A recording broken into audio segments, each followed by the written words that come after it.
Welcome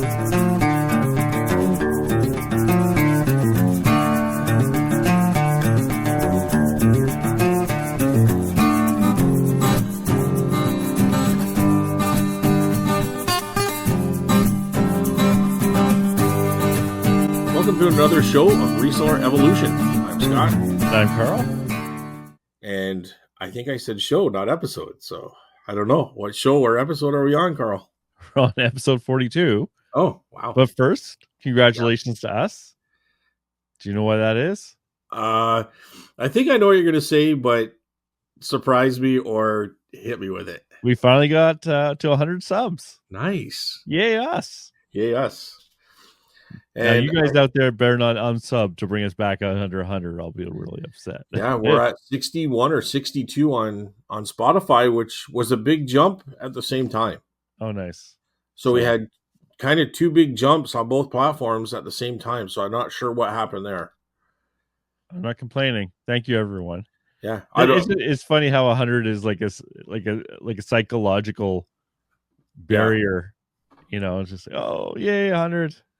Well, I'm hoping it'll be quicker to get to 200 than it did 100 because that's kind of the theme, right? Like once you hit, like it takes so long to get to a certain point, and then I think it's quicker to get to the next kind of equal goal, and then it just keeps getting better and better. So hopefully that works, that happens, but we'll see. Yeah, no, I appreciate the communications. Like, you know, it goes quick though. I can't believe we're already at 42. So whatever. Yeah. It's been good. So how was your week? How was your week, Scott? So any more soldiers? How was my week? My week was pretty good. Yeah. I had 2 big days of the post office taking over like 12 sales each of the 2 days. A couple of smaller, like I've been going to the post office every day with multiple sales, but those 2 days were big for me this week.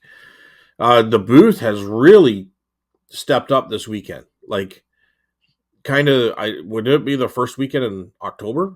Yes. I guess. Yeah. So I know because I had to pay up. What's that? I had to pay for October. So yes, this last Sunday was definitely the new October. Yeah. So like October started off like a lion. So hopefully sweet. It goes out like a lion, not like a lamb. But yeah, no, the booth rocked it. I'm way ahead of my expectations. September was slow, usually is, blah, blah, blah, blah. You know, so you just have to take the good with the bad, or the bad with the good. But that being said, I hope I'm not overstating my optimism for October, but I'm really optimistic about October, and I think it should just carry through to probably to the end of January. That seems to be trend over years. It's really strong right to the end of January, then it starts to slow down a little bit in February. Well, Jamie from Thrift on Fire and me are both hoping that you're right. We're counting on you, Scott. Yeah, for September being really slow and then October starting to take off. Yeah, how was your October? Like your first weekend at the booth? It was the same. I forgot to record it. Like I have it recorded there, but I forgot to bring it home. But it was like, it seems like every Sunday I'm doing about $60 to $80. So we'll see if that changes. I just have accepted that that's probably what I'm going to do. But again, I found, you know, it's a good place to source, right? So if I take advantage of that, it's fine. But it was the first Sunday I've actually slept in a little bit, and I got there like half an hour late. And but you know, that's the nice thing about working for yourself. It's like, yeah, I don't have to do anything. Yeah. Did you write yourself up? Did I what? Did you write yourself up? Give yourself like a warning, a verbal or a written? Yeah, I had to give myself a pay cut. Yeah.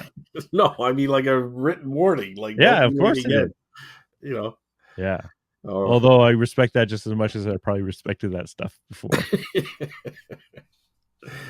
But yeah, I'm glad your booth has started well, at least for October. Yeah, and it's doing well. But that being said, I'm contemplating some changes in my strategy of reselling. Oh wow, that's that. Ooh, sounds very So, official. well, so I talked to some friends and they do a thing called Aberfoyle, which is another location where they sell antiques, but they're bigger and they have like an outdoors type thing and stuff. And they go to these shows. They do two big shows, one in the spring and one in the fall.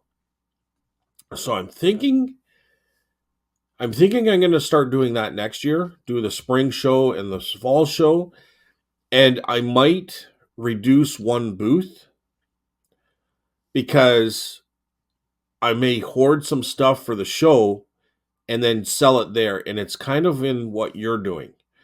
You pay I think it's a couple $100. You get a 10 by 15, and you're there for the whole day. It's one day in the fall, one day in the spring, and some of these guys are crushing it on those days.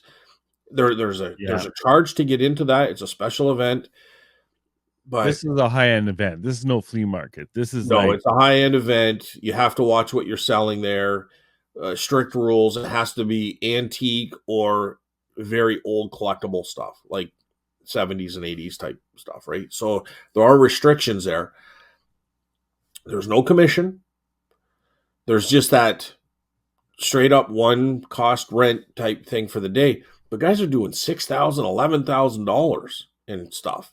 Like the things are selling really well, right? So and they do that every yeah. year. So instead of putting all that time and effort into a third booth, I might do that.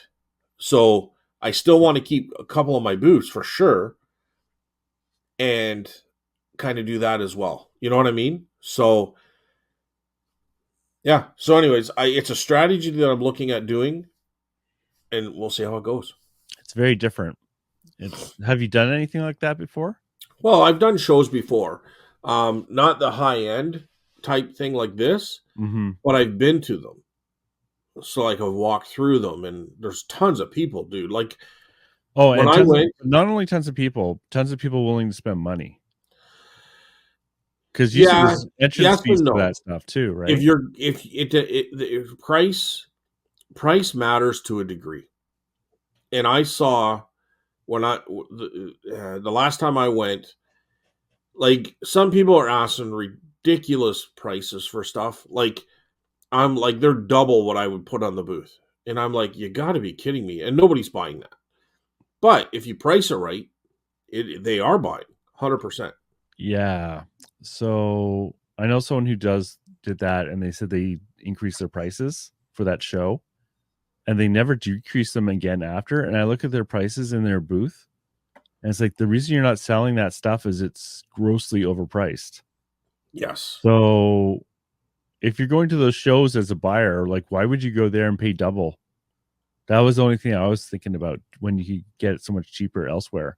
And I think people were like, whether here's my impression is that they're trying to make up for that large cost to be at the show by having much higher prices. But the people going to the shows aren't dummies. Or maybe they are. I have no idea. Well, I think the theory is maybe you're getting people from the city that are seeing stuff that they don't normally see. They have the money and maybe they're just trying to get that by. But okay, so if you got I don't know, 200 vendors, right? Sure, there might be 1,000 people coming through there, but there might be 10 people willing to pay for those type of items, but there's lots of those items. You know what I mean? Like I'm talking Coca-Cola coolers and stuff. I think they're like 400 or 500 bucks. And dude, I Coca-Cola coolers I can see all the time. Sure, you're gonna get 150 bucks for them, but I don't think you're gonna get 500 bucks for them, right? Like, They're not so rare that if you see it, you better buy it kind of thing. yeah, I You had, don't, if you see it, there's a good chance you'll see it again. yeah, Even I see that stuff around too. and if you get something rare, like maybe like a nice orange crush or something that I've not seen before, or something like a metal cooler or something, maybe you get a little bit more, but I still don't think you're getting 500 bucks for those things, right? So, um, But you know what, dude? Maybe I'm out to lunch. Maybe I'm not understanding it. So I could be totally wrong. Um, because my theory is to sell this stuff, not to hang on to it for that right price necessarily, right? Like Hmm. it is to move it too. So I'm kind of trying to judge all the time. Um, but when you go to some auctions and you see the prices things go for, I understand why people put crazy money on it. But I think that's a different thing. I think those crowd they get caught up in the moment and then they drive home wishing they never bought stuff. You know what I mean? Well, we've all been there. So, so that might be a little bit of a different situation, but This I is don't very, know. But anyways, yeah, I hear their story, so it's something I may look at doing in the future, yeah, and and we'll see. It's not that I'm not happy where I am, but it'll be a little bit less work. It's going to be a less of a cost, and I think it's going to benefit me going to these places and just seeing different things, meeting new people, and and just it's a different angle. I'm still going to have two booths, so I'm not losing anything that way. But I think that I might strategize my reselling, just tweak it just a little bit. You know what I mean? And if it doesn't work, it doesn't work. But I don't know. From what I'm hearing, it's like they were selling some really interesting stuff that I totally could sell. So yeah. I was talking to a local guy, sorry, a guy on the weekend at the flea market, and he says he sells at Lachute, which is another flea market in Quebec, and he was saying he was selling thousands of dollars. So it's hard to listen to that and not like, is the grass greener on the other side of the fence or not? But I think it's worth trying, well, especially if you have the inventory like you do have for that very specialized market. But you have 3 booths right now, right? yes, So you would knock it down to 2? yeah, I'd probably get rid of the smaller booth and keep my two larger booths, the one downstairs for sure, and the large one upstairs. Because the upstairs one, I really like it. It just set up. It's the right size for me. If I had that one downstairs, I'd maybe just go to one booth eventually, but I don't want to get rid of the upstairs one, and the downstairs one is downstairs. So I mean, I'd be a fool to give that up. I've been waiting for that forever. So um, How big is the one upstairs? the one upstairs would probably be like a 20 by 18 Oh wow. or a little bit bigger. You know Yeah, what I mean? okay. It might be a Yeah. little bit wider than 20. It might be like 25 by 18. Never did check it out, but um never did measure it. Um if it came to be 30 by, I'm pretty sure all the depths are 18. But if it turned out to be like 30 by 18, I wouldn't be shocked, but I don't think it's that big. You know Hmm. what I mean? I would say, Yeah. "Oh, okay, that makes sense." But I think it's probably closer to 25 by 18. But yeah, so I don't want to get rid of that one. It sets up so nice. You know what I mean? Like it really, Yeah. I can jam a lot of stuff in there. Hey, And as long as it's making financial sense, you yeah, know. I mean, even the third booth makes financial sense, but it doesn't make financial sense. It makes financial sense as far as me being in the booth, but I think it takes away from me listing on eBay. It's another thing of taking more stuff upstairs. Again, if it was downstairs, maybe I wouldn't be thinking this way. I don't know. But it's a lot more work that I should be home doing. You know what I mean? Yeah. So it's just one of those things that it makes sense. It's kind of, I don't know. I'm rambling on here again, but really, it's one of those things where it makes sense either way. If I'm there, it makes sense. If I'm not doing that third booth, it can make sense. But a fourth booth would not make any sense. You know what I mean? Yeah. Is is Or is the or antique mall or no booths would make no sense at all. You know what I Yeah. mean? I Yeah. need I need one to two, do this Aberfoyle thing on the side, and obviously my eBay. And I think that whole thing makes sense, you know. So I think the two booths, eBay, and then twice a year doing this Aberfoyle thing, I think is going to make a lot of sense. And I'm not stuck at Aberfoyle. If I clear all my stuff out, or I haven't got enough for the spring, I'll just miss the Not go. spring and keep going to the fall, Exactly. You're right? not Or if committed. everything's selling and I have nothing for the fall, I don't need to be there, right? No. Like No. you sign up a month or earlier, or a couple weeks probably, but you sign up if you need to be there or you want to be there because you got the stuff, right? So, and I can Excellent. clear out some old inventory, all sorts of things going on there. Well, that's cool. That's different. So when would that be? Like, is the fall already, like, is it next week? Like, you miss this fall and then you do the spring kind of thing? Yeah, so I don't know when the spring is. Maybe the first week of June is what I'm kind of thinking of, but it might be in May. And then I think it's the third week in September. So Right. it's already Okay. passed. So Right. I'd be looking at the spring show. It gives you a chance to build up good stuff. Yeah, and it gives me a chance to really think about it. You know what I mean? How Yeah. badly, like, you know, um, I'll carry out the third booth at least till the end of January and see what happens. You know what I mean? So make my decision then. But um, it's just something. It's just something that I'm really, really considering to do. Cool. That's different. That's really different. But I think we're tweaking our reselling all the time, and I don't think if you are, you're falling into that trap of always relying on one thing. You know what I mean? If you're just relying on eBay, then every couple of months you're going to be complaining how eBay is slow. If you're just doing the booth, every couple of months you're going to be, wow, this booth's slow. If you're just, you know what I mean? If Well, you're just, diversification of selling platforms is always a good idea. yeah, and if you're just reselling at these places twice a year, and it rains one year, and the next time or it rains one day that you're going to do it in the spring, and then the next year or the next in the fall, it's you know nobody shows up or something like, then you're going to say, wow, that was bad. You know what I mean? So I think diversification, having different options, is really, really important. The other thing too is you're selling different things at all these different markets. Yes. So, like your booth is a mix, right? You have the cheap stuff to the expensive stuff that's not good to move. On eBay, you sell the stuff that where the demand is much more worldwide than it might be local, but it's easy enough to ship. And at the the antique market you're talking about might be the really expensive stuff that might not even feel comfortable selling online, or you feel that you don't want to ship or worry about online, but there's enough demand local for your stuff. So this is Well, like I'm not saying the markets don't overlap. I'm not saying that. I'm just saying sometimes those markets have different strengths.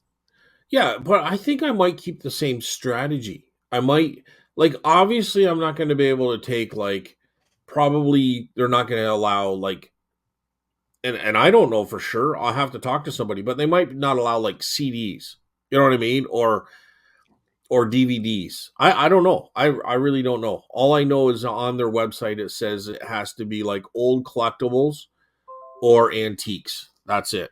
So, um, other than that, I'm not 100% sure what all that is about. Right. So, Cool. It sounds like a plan, anyways, or at least the starting of a plan. yeah, and I have people that do this every year, so it's not like I'm just running into it blindly. Yeah. I'll be able to get some assistance and guidance, right? So now that it's brought to my attention, now that I've done a little bit of my research on it, I know what questions to ask, and I can go from there. So what you do is, I know so far, is you go on the Friday, you set up, and everything sells on the Saturday. I think there's a $10 cover charge for people to come into that special event, Yeah. and um and yeah, you just go from there, right? So, but I think it's an option that can really benefit. I know a lot of guys go in there, and then on the Friday after they're done setting up, they will go to other vendors and they'll buy from there. So it might be a buying opportunity as well. Like, who knows? It could be a very interesting way of doing things. So Nice. So, um, my week was pretty quiet. Like eBay is been doing well. I had to cancel a sale this morning. I couldn't find it, which is very annoying. Ugh. Uh, I hate Yeah. it. But you get a few of those every year, and I'm still well. And it was a $15 sale. Still sucks though. Um, the nice thing is, like, they have the Canada Post Free Tuesday for October.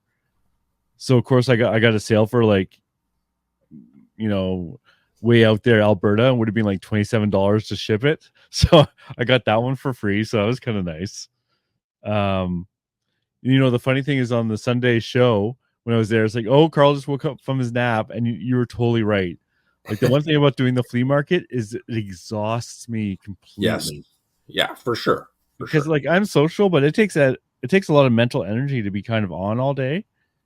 And I was so tired that when I drove back home, I had to stop halfway, find a parking lot, and napped solid for half an hour Yeah. because I was doing the, like, close one eye when you're driving thing. It's like, oh no, this isn't good. I'm gonna close both eyes before I know it. And then I came home and had like a 3-hour nap until your show started. And then you said, "Oh, Carlos woke up." I was like, "Oh, you bastard! You're actually right."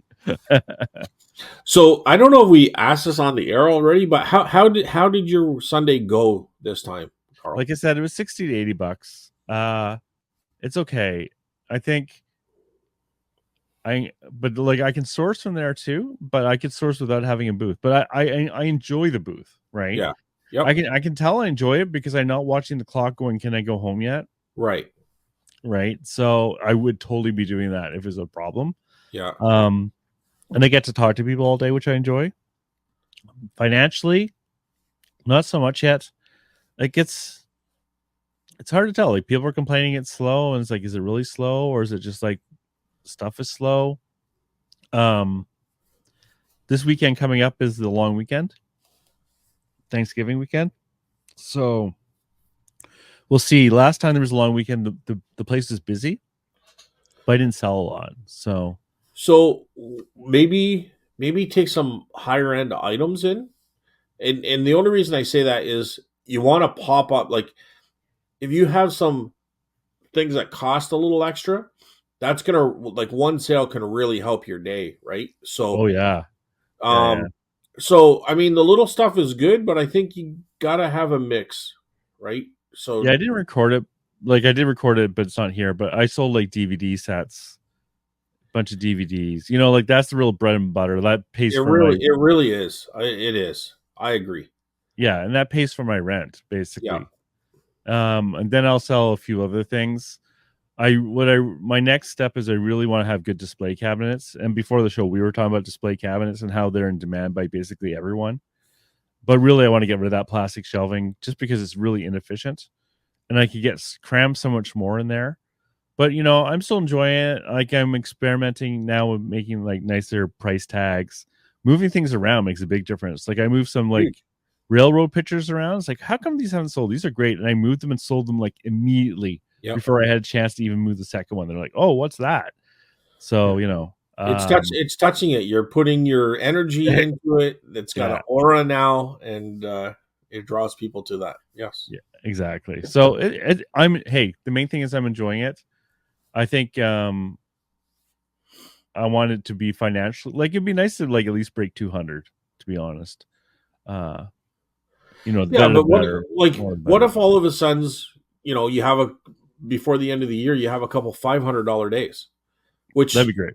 That'd be you great. know, you know what I mean? So does that say, okay, so when I had an $80 day or a $60 day, now if I average those out, I'm still at 200. So now, like, I think you got to kind of look at it that way too, right? Like, don't let these smaller days fester because they're going to overshadow your bigger days. Let the bigger days overshadow the little days and make it, at the end of the day, at the end of the year, if you're averaging your goal of 200 a day, then that's what you want, right? So, Yeah, and as long as I'm picking up stuff as well, that makes a big difference, right? Like, uh like, you mean buying?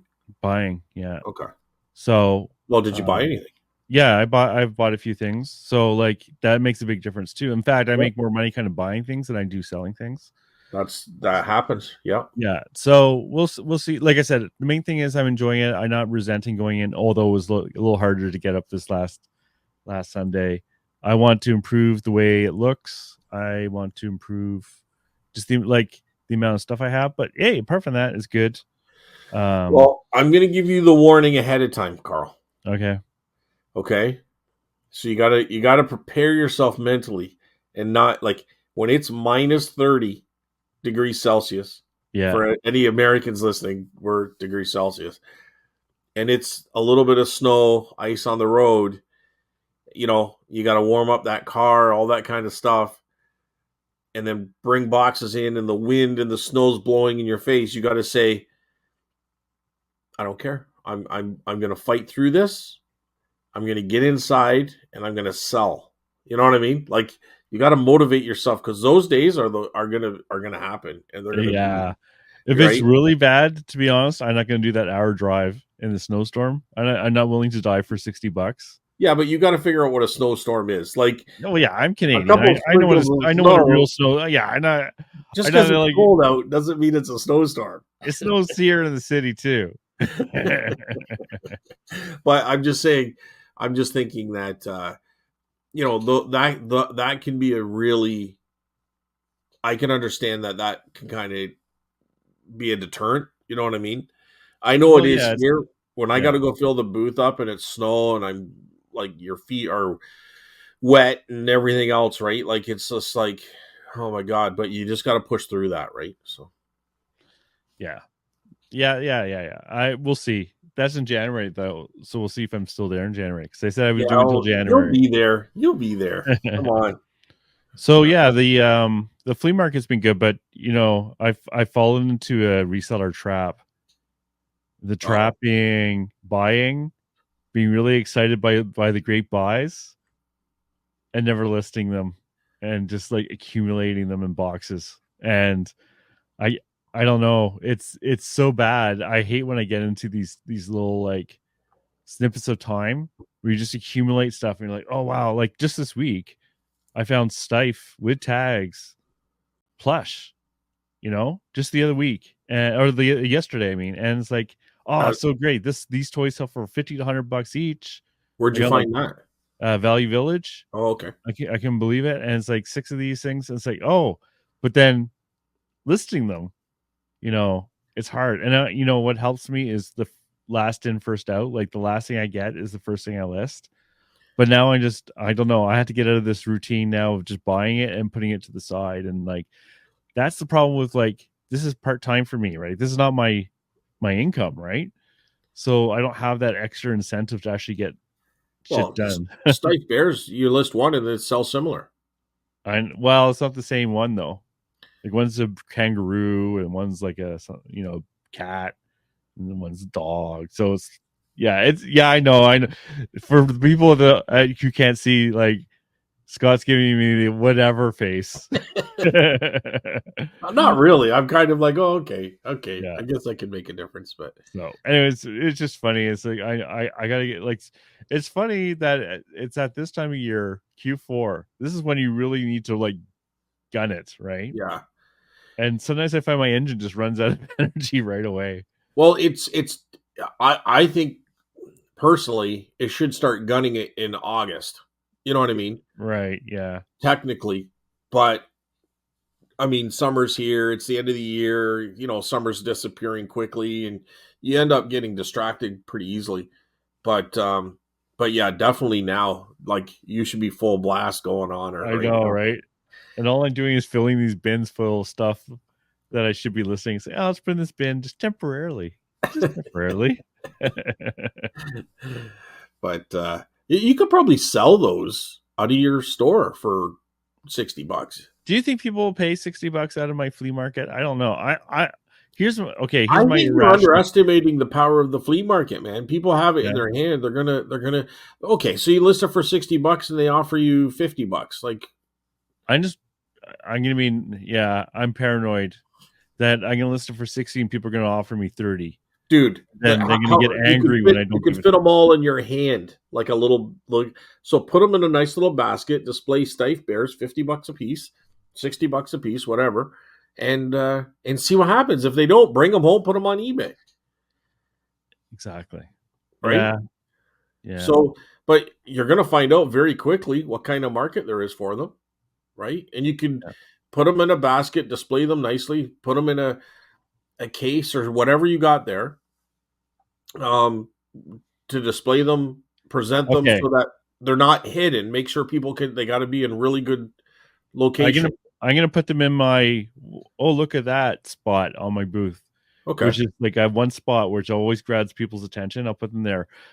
Just for you, Scott. I'll try them this weekend, but I So, want top price. I'm not gonna give these damn things away. no, Like this no, is ask. That's fine. I mean, be I want willing eBay to. prices. I want eBay prices. I don't want flea market Okay, prices. but so what's an eBay price? $60. Yeah, they're about 60 to 100 bucks. Yeah. So if it's a $60 piece and somebody's offering you $50, I would take that. You got no commission. Don't have to ship it. You don't have to list it. You don't have to do anything. The $10 discount is worth it to you more than it is to the person buying it. Keep that in mind. There's going to be no eBay, commission either, right? Like it's just a straight up $10 off would be absolutely 100% in your favor. Because if you list it, eBay's going to take 13% right off the bat because you don't do promoted listings. Because if you did, then it would even be more. But you know what I mean? And then You're it goes right. and then it goes on your shelf. Not only is that, then it's going to sit there for a few months. You might not list it right away to begin with, No. which you obviously haven't done. So don't say I need $60. Say if I was to sell this on eBay for $60, I'd really be getting probably $50 and be willing to go to that number. Okay. And I'd be I'm not honestly, giving it I'd be away. willing to take $45 because now I don't have to ship it or anything. It's just you paid a couple bucks for it. Here's 45. Boom. I'm going to go over to Joe's booth and buy his whatever. The other nice thing is what I enjoy taking the booth is collections of things. So at least I'll have a collection of stuff. Like it won't be just like one odd one. It'll be 6 or 7. I'm not sure how many I have. Right. And But somebody might offer you for all of them. You know what I mean? Like they might give you, here's $300. I'll take them all, Carl. Take them all right now. Well, 450 is what I had on all of them, but I'll do 300 for sure. Here's my little square. I had no problem with buying a square. I wish you damn well. Yeah, you're gonna get me on a tangent here. It's a problem. You couldn't pull out that little square fast enough, man. Oh man, I wish I could use a square. But Anyways, yeah. no, like so don't be stuck on 60. Be realistic on what you're actually making off eBay and keep that in your consideration. As Yeah. well as the shipping and the process and the photographs and all that kind of stuff. That's Right? just like it's funny. I remember when I first sold something. It's like, oh no, I have to give this person my thing, right? I got over that. Yeah. But in this case, Stife, I don't come across Stife. This is the first time I've come across Stife. You know, The cat is so cute. Don't get all caught up in emotional Oh, attachment to it. That's you're like those yard sale people that want $1,000 for a $10 item because Grandma gave it to belonged to their me. great grandfather. Yeah. Like you gotta let it go, man. You He used to gotta prop open the door to the outhouse. I can't believe we're getting rid of this. you gotta as doing it wrong would say, you have to frozen it. Frozen Let it? it go, let it go. Right? Isn't that Yeah. frozen? Frozen, right? Yeah. Oh man. Let it go. Yes, frozen. Yes, sorry, I got it now. I was a little slow. I don't know. You had me a little concerned. I was losing my mind. I don't know. But no, he said that a couple weeks ago on a comment. But yeah, so you know, I think you could be surprised and amazed that people will actually pay up for good stuff. And put a nice sign, like put a nice card there saying Stife animals. Like let them know what it is, because there's going to be Stife collectors. There's going to be like toy collectors, and they're going to want the Stife. I'm assuming they're not like 1960s or old type thing. They're probably modern. 1960s. Are they 1960s? Well, the one I checked up is, yeah. Okay. So I didn't check. does it have a vintage like that 1960s look to it? I had no idea they were 1960s. I thought they were newer than that. Okay. But when I did a Google Lens, it was actually someone from the Facebook group who I recognized, and I thought of first thing when I found these Stife, Mandy, and yeah, that was funny that it was actually her listing that showed up. She says it's 1960s, so I only checked one of them. I didn't check all of them. So, but yeah, they are old. Now we'll see what the other ones. Who knows? Maybe the other ones are brand new, and I just haven't looked So yet. so put a sign saying like vintage 1960s Yeah, Stife animals, I and will do that. because they might just see it teddy bears, right? But if they see the word Stife, then Yeah, they're gonna look closer. Like, yeah. wow, what is this doing here? Like, I'm I use my surprised. little chalkboards. Yeah, these little chalkboards, and I like them. And I put like if it's a collection, I'll put like the name of the collection, and just like it grabs attention. Yeah, I think it's working. yeah, yeah. So I'll do that No, for sure. any type of like sign like that would be great for those for sure. Um, but yeah, I look forward to hearing it. What if like what do you how many you got? 6 or 7? You said. Yeah, something like that. So what if you sold like two of them? Would you take the rest back or? Well, I'll give them. I was planning on selling them online. So um, But not now. You're we're gonna hold them for a week. well, we're gonna experiment here. I'm gonna try and get eBay prices or close to eBay prices, Yeah. like you said, like $10 under or something. No, like Uh, don't list them $10 under. List them for what you want, no, I'm gonna but willing to take that offer of a little bit less. exactly, Yeah, and at the booth. And if they don't sell, I'm bringing them back and putting them online because they will sell online. I'm sure of it. yeah. So I sold one online before. It was a little stiff bear. Yep, we'll experiment, and very I'll good. let everyone know. I'm sure everyone will be waiting to find out. Yes. So what else? I think that was about it for this week. Like, was So it? just don't put U.S. dollars like you do on eBay. You have to put. You got to keep it Canadian. You You know know. what? It's funny. It's like eBay fixed their app, eh?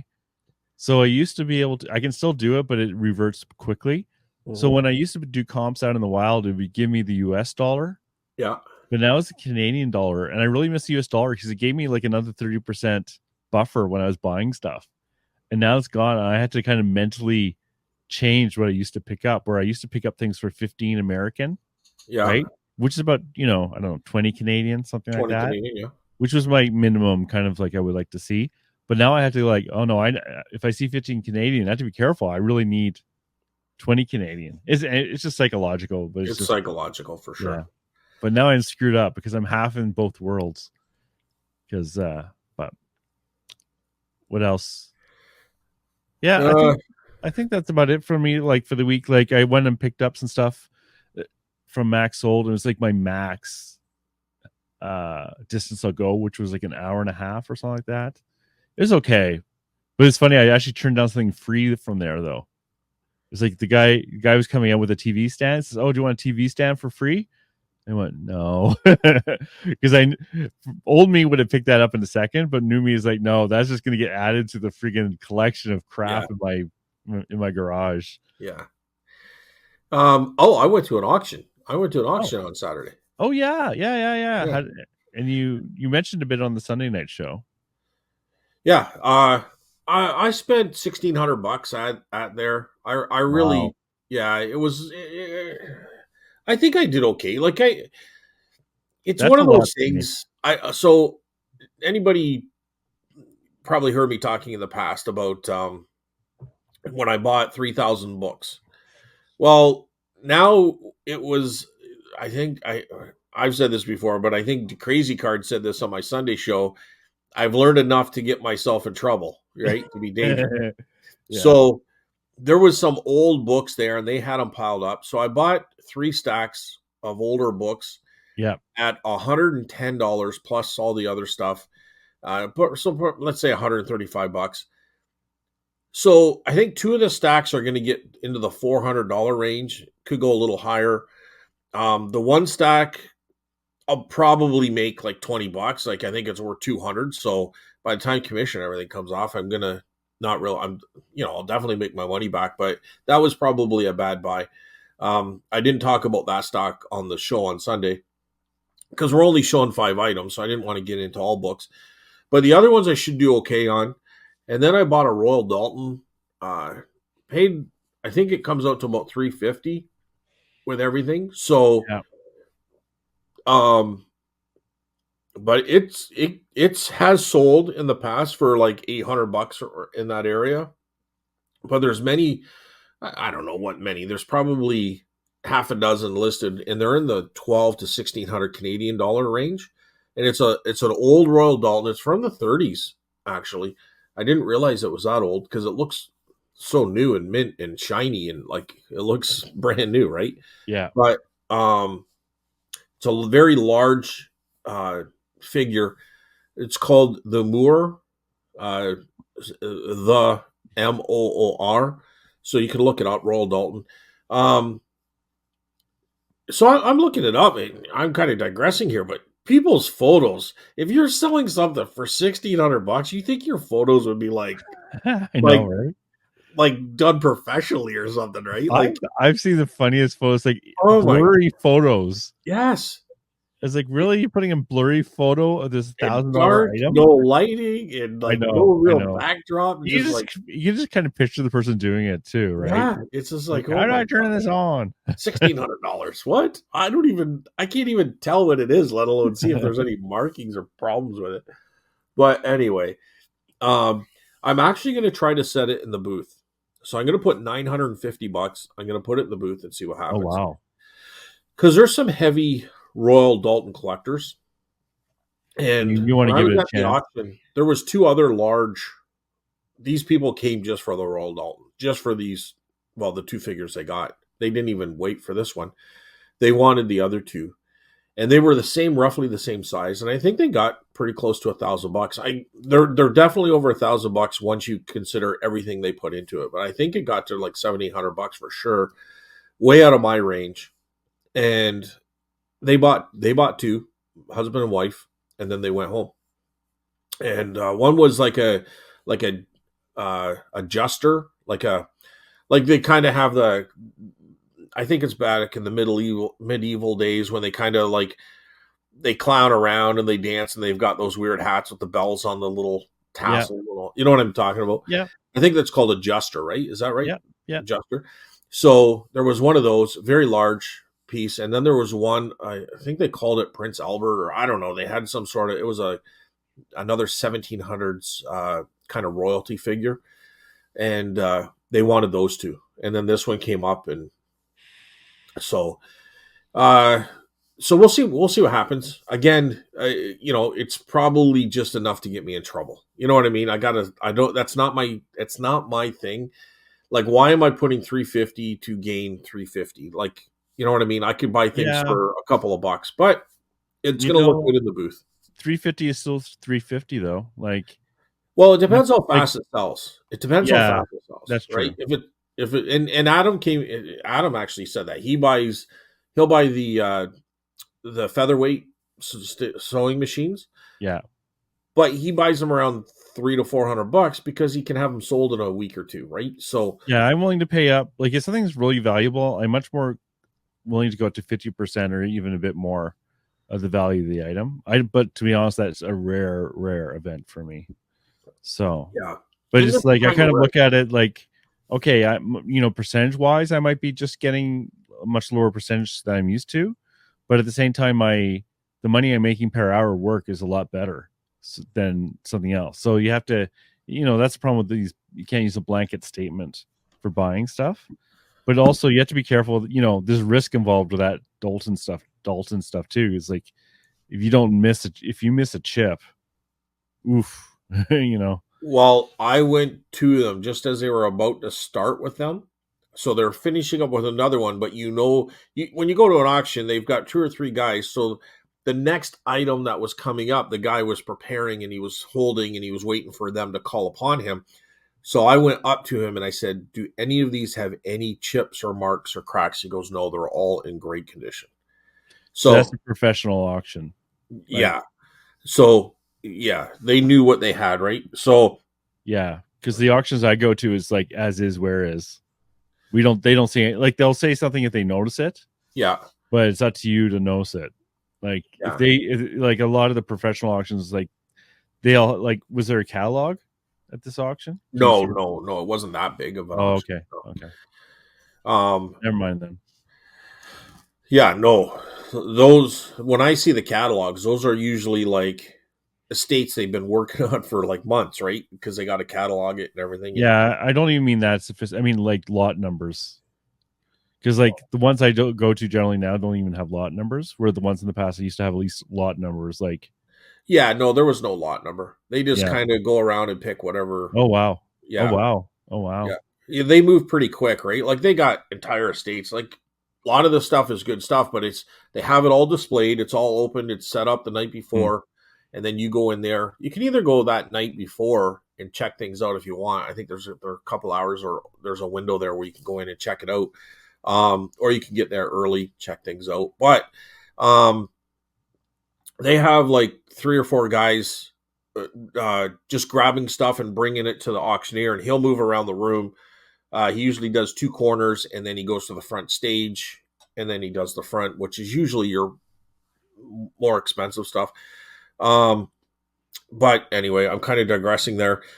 But no, I trust these guys in that they would tell me the truth. You know what I mean? Like they're really good to me. Like these guys are great. Like Oh yeah, yeah. I'm they'll just text me the saying. night, hey Scott, you come in and all this kind of Yeah. stuff, and he'll call and say thanks for coming out yesterday, and it's really good to see you out here and stuff like that, and just how's things going. You know what I mean? Every Yeah. now and then he'll send me a random text. So it's like they're really good. If I ask them if there's an issue with anything here and I need to know like right away, they're going to tell me, yeah, this one's got a ding. You know what I mean? Yeah. They would tell me that. Okay. Um, so I'm pretty confident that way. But anyway, yeah, he said no, they're all in great condition. So we ended up buying this one, and it was so funny. I got to like around, I don't know, just the last couple bids, and I looked at Steph and I said, what do you think? She goes, do it, do it. And usually she's against paying high prices, but it's Royal Dalton, and she collects a certain, not this type, but she does collect certain Royal Daltons, and I'm like, okay, so I got it. So I got a bunch of books. I'm going to show some books. So you know what, Carl? We've always said this before, but sometimes the cheaper stuff with the nice surprises can bring you at more profit than the bigger stuff, right? So there was so many Yeah. books. So they got to a point where there was just a big lot of books. I think there was like 7 or 8 boxes just full of books, and nobody wanted them. He goes, Scott, $10. $10, you have all these books. Scott. And I'm like, fine. And I put my hand up. There are some really good books in there. Like some of them I'm going to donate, but you know what? I'll do an exclusive here, but I'll show them on Sunday show too. But there was some first book editions of they're all very, very similar in appearance, but they're all James Bond books. Oh, okay. So I think they go for like almost like 20 or $25 a piece, but I'm going to lot them up. There's got to be 10 of them, Yeah. and I might ask for a couple $100. They're first book editions. And sometimes those first book editions or club editions, sorry, first club book club editions, club edition. So some of those can really have some really good value. So Are they they are hardcover? in mint Hmm. shape. Like I don't even think they've been read. Like they are in mint shape. And then there's some war Hardcover? books. Are they hardcover though? Yes. Yeah. Okay. Because like there's usually a big difference between soft cover and hardcover. I No, no, find. no. These are like book club editions, Right. Okay. right? So that means hardcover then. Well, I to me it means they're a special edition through the book club. But anyways, I know Okay. some of these just from just learning and watching, and Yeah. you know, Yeah. I'm not saying they all do, but I know some of them. Just the book club editions can bring some decent values. So, um, so anyways, they're in there, but there's some nice war stuff, like a whole bunch of it that I can probably put like it's going to sound silly when I say three, but $3 to $5 per book. But there's Hmm. probably 100 books, and they're like almost. If I was to describe them in appearance, they're like Reader Digest size, Right. but it's all military. And I just from experience out of the booth, the war military guys will go crazy over this. If I put $3 and there's 100 of them in there, that's $300. I paid $10 for the whole lot. You know what I Yeah, mean? yeah, yeah. They Okay. won't take up any room. I have a little box that I'll put them in. I'll slide them under, and people will pull them out just like they do with the DVDs. Um, and I mean, I'm gonna go on and on here if I don't stop myself. But basically, there was a lot of really good value in that $10 box Yeah. or $10 buy of all those boxes. But um, everybody's beating themselves up over some of this higher end stuff, but it's the stuff that you can get for low prices that's where your actual values are, right? That's where Oh yeah. your big profits can come from. Or you get a big surprise. Like I bought some Pez dispensers, Yeah. and I got one of them in there worth about $50. And it's worth, it would have been worth 200 to 250 bucks if it was complete. Oh, You'd have no idea, right? But I didn't expect anything. I just knew that there might be some money in these Pez, right? I paid $5 for a dude. whole lot, right? Yeah. There is money in Pez. If you're paying that money for a whole lot, you can put $3 to $5 on them, put them in a shoebox size thing, and there's 100 of them in there, That's and funny. people will come and pick. That's what I do. Well, I have a shoebox I just filled with Pez, just Yeah. No, make $3 to $5 each. Yeah, it's funny.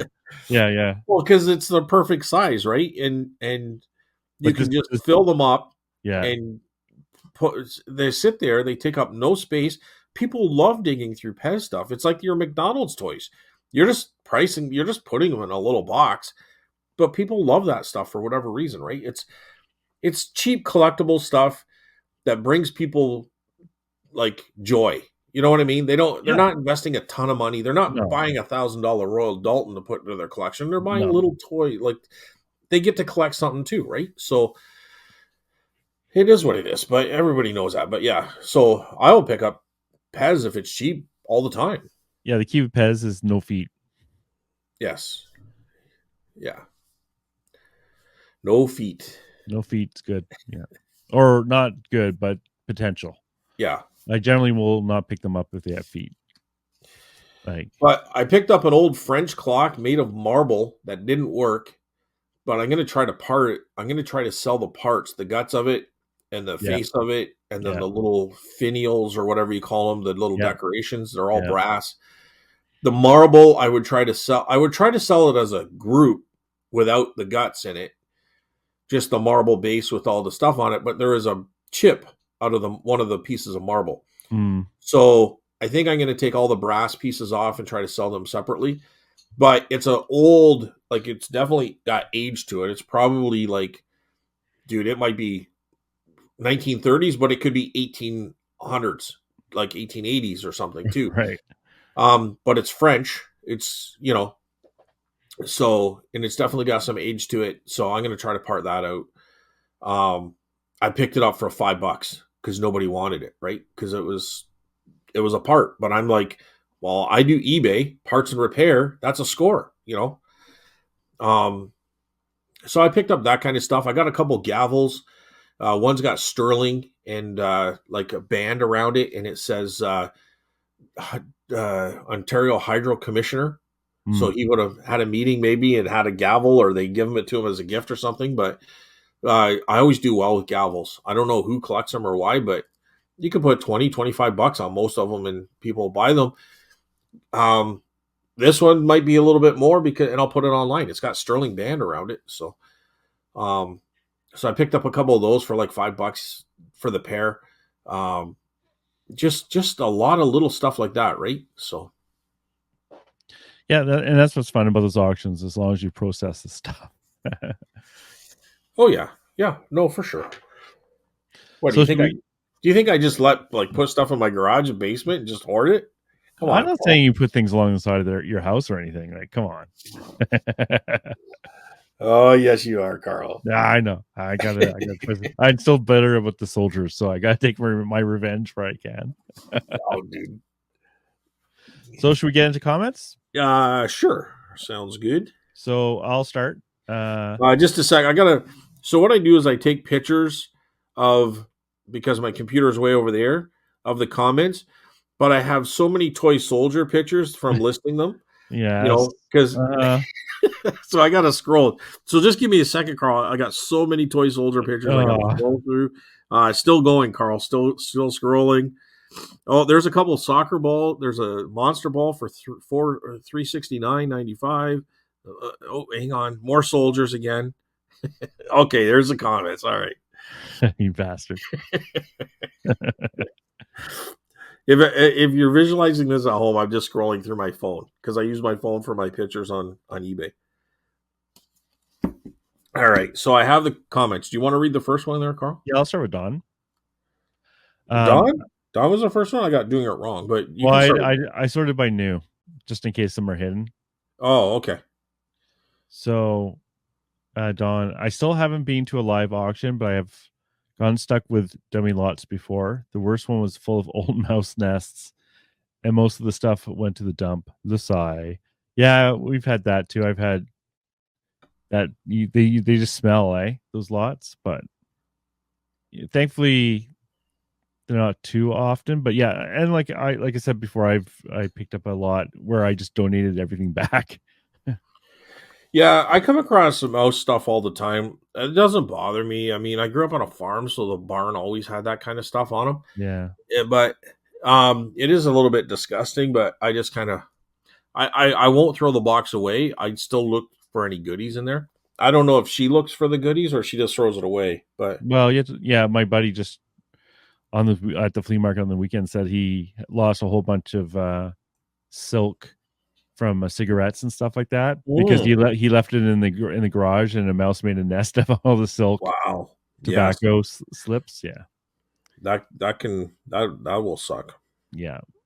But I'm thinking if I'm at an estate sale, and I find a bunch of mouse stuff in a box, I'm still digging through that box. Yeah, I'll take a look. Still be good stuff in there. Yeah. Scott sounds like he's in so much pain when admitting Carl's right. Listen, even the clocks right. Broken clocks are right twice a day. So. Nice. Listen, every now and then, Carl gets something right. You just have to go with it, right? You have to give it to him. Come on. Life is hard over here in Ottawa. You know, we're starving out here. Facebook Marketplace works for me sometimes because I either do e-transfer or have them leave the cash in a jar on my porch. I'm in a quiet area and not particularly worried about someone stealing $20 off my porch. Of course, now I say that something will happen.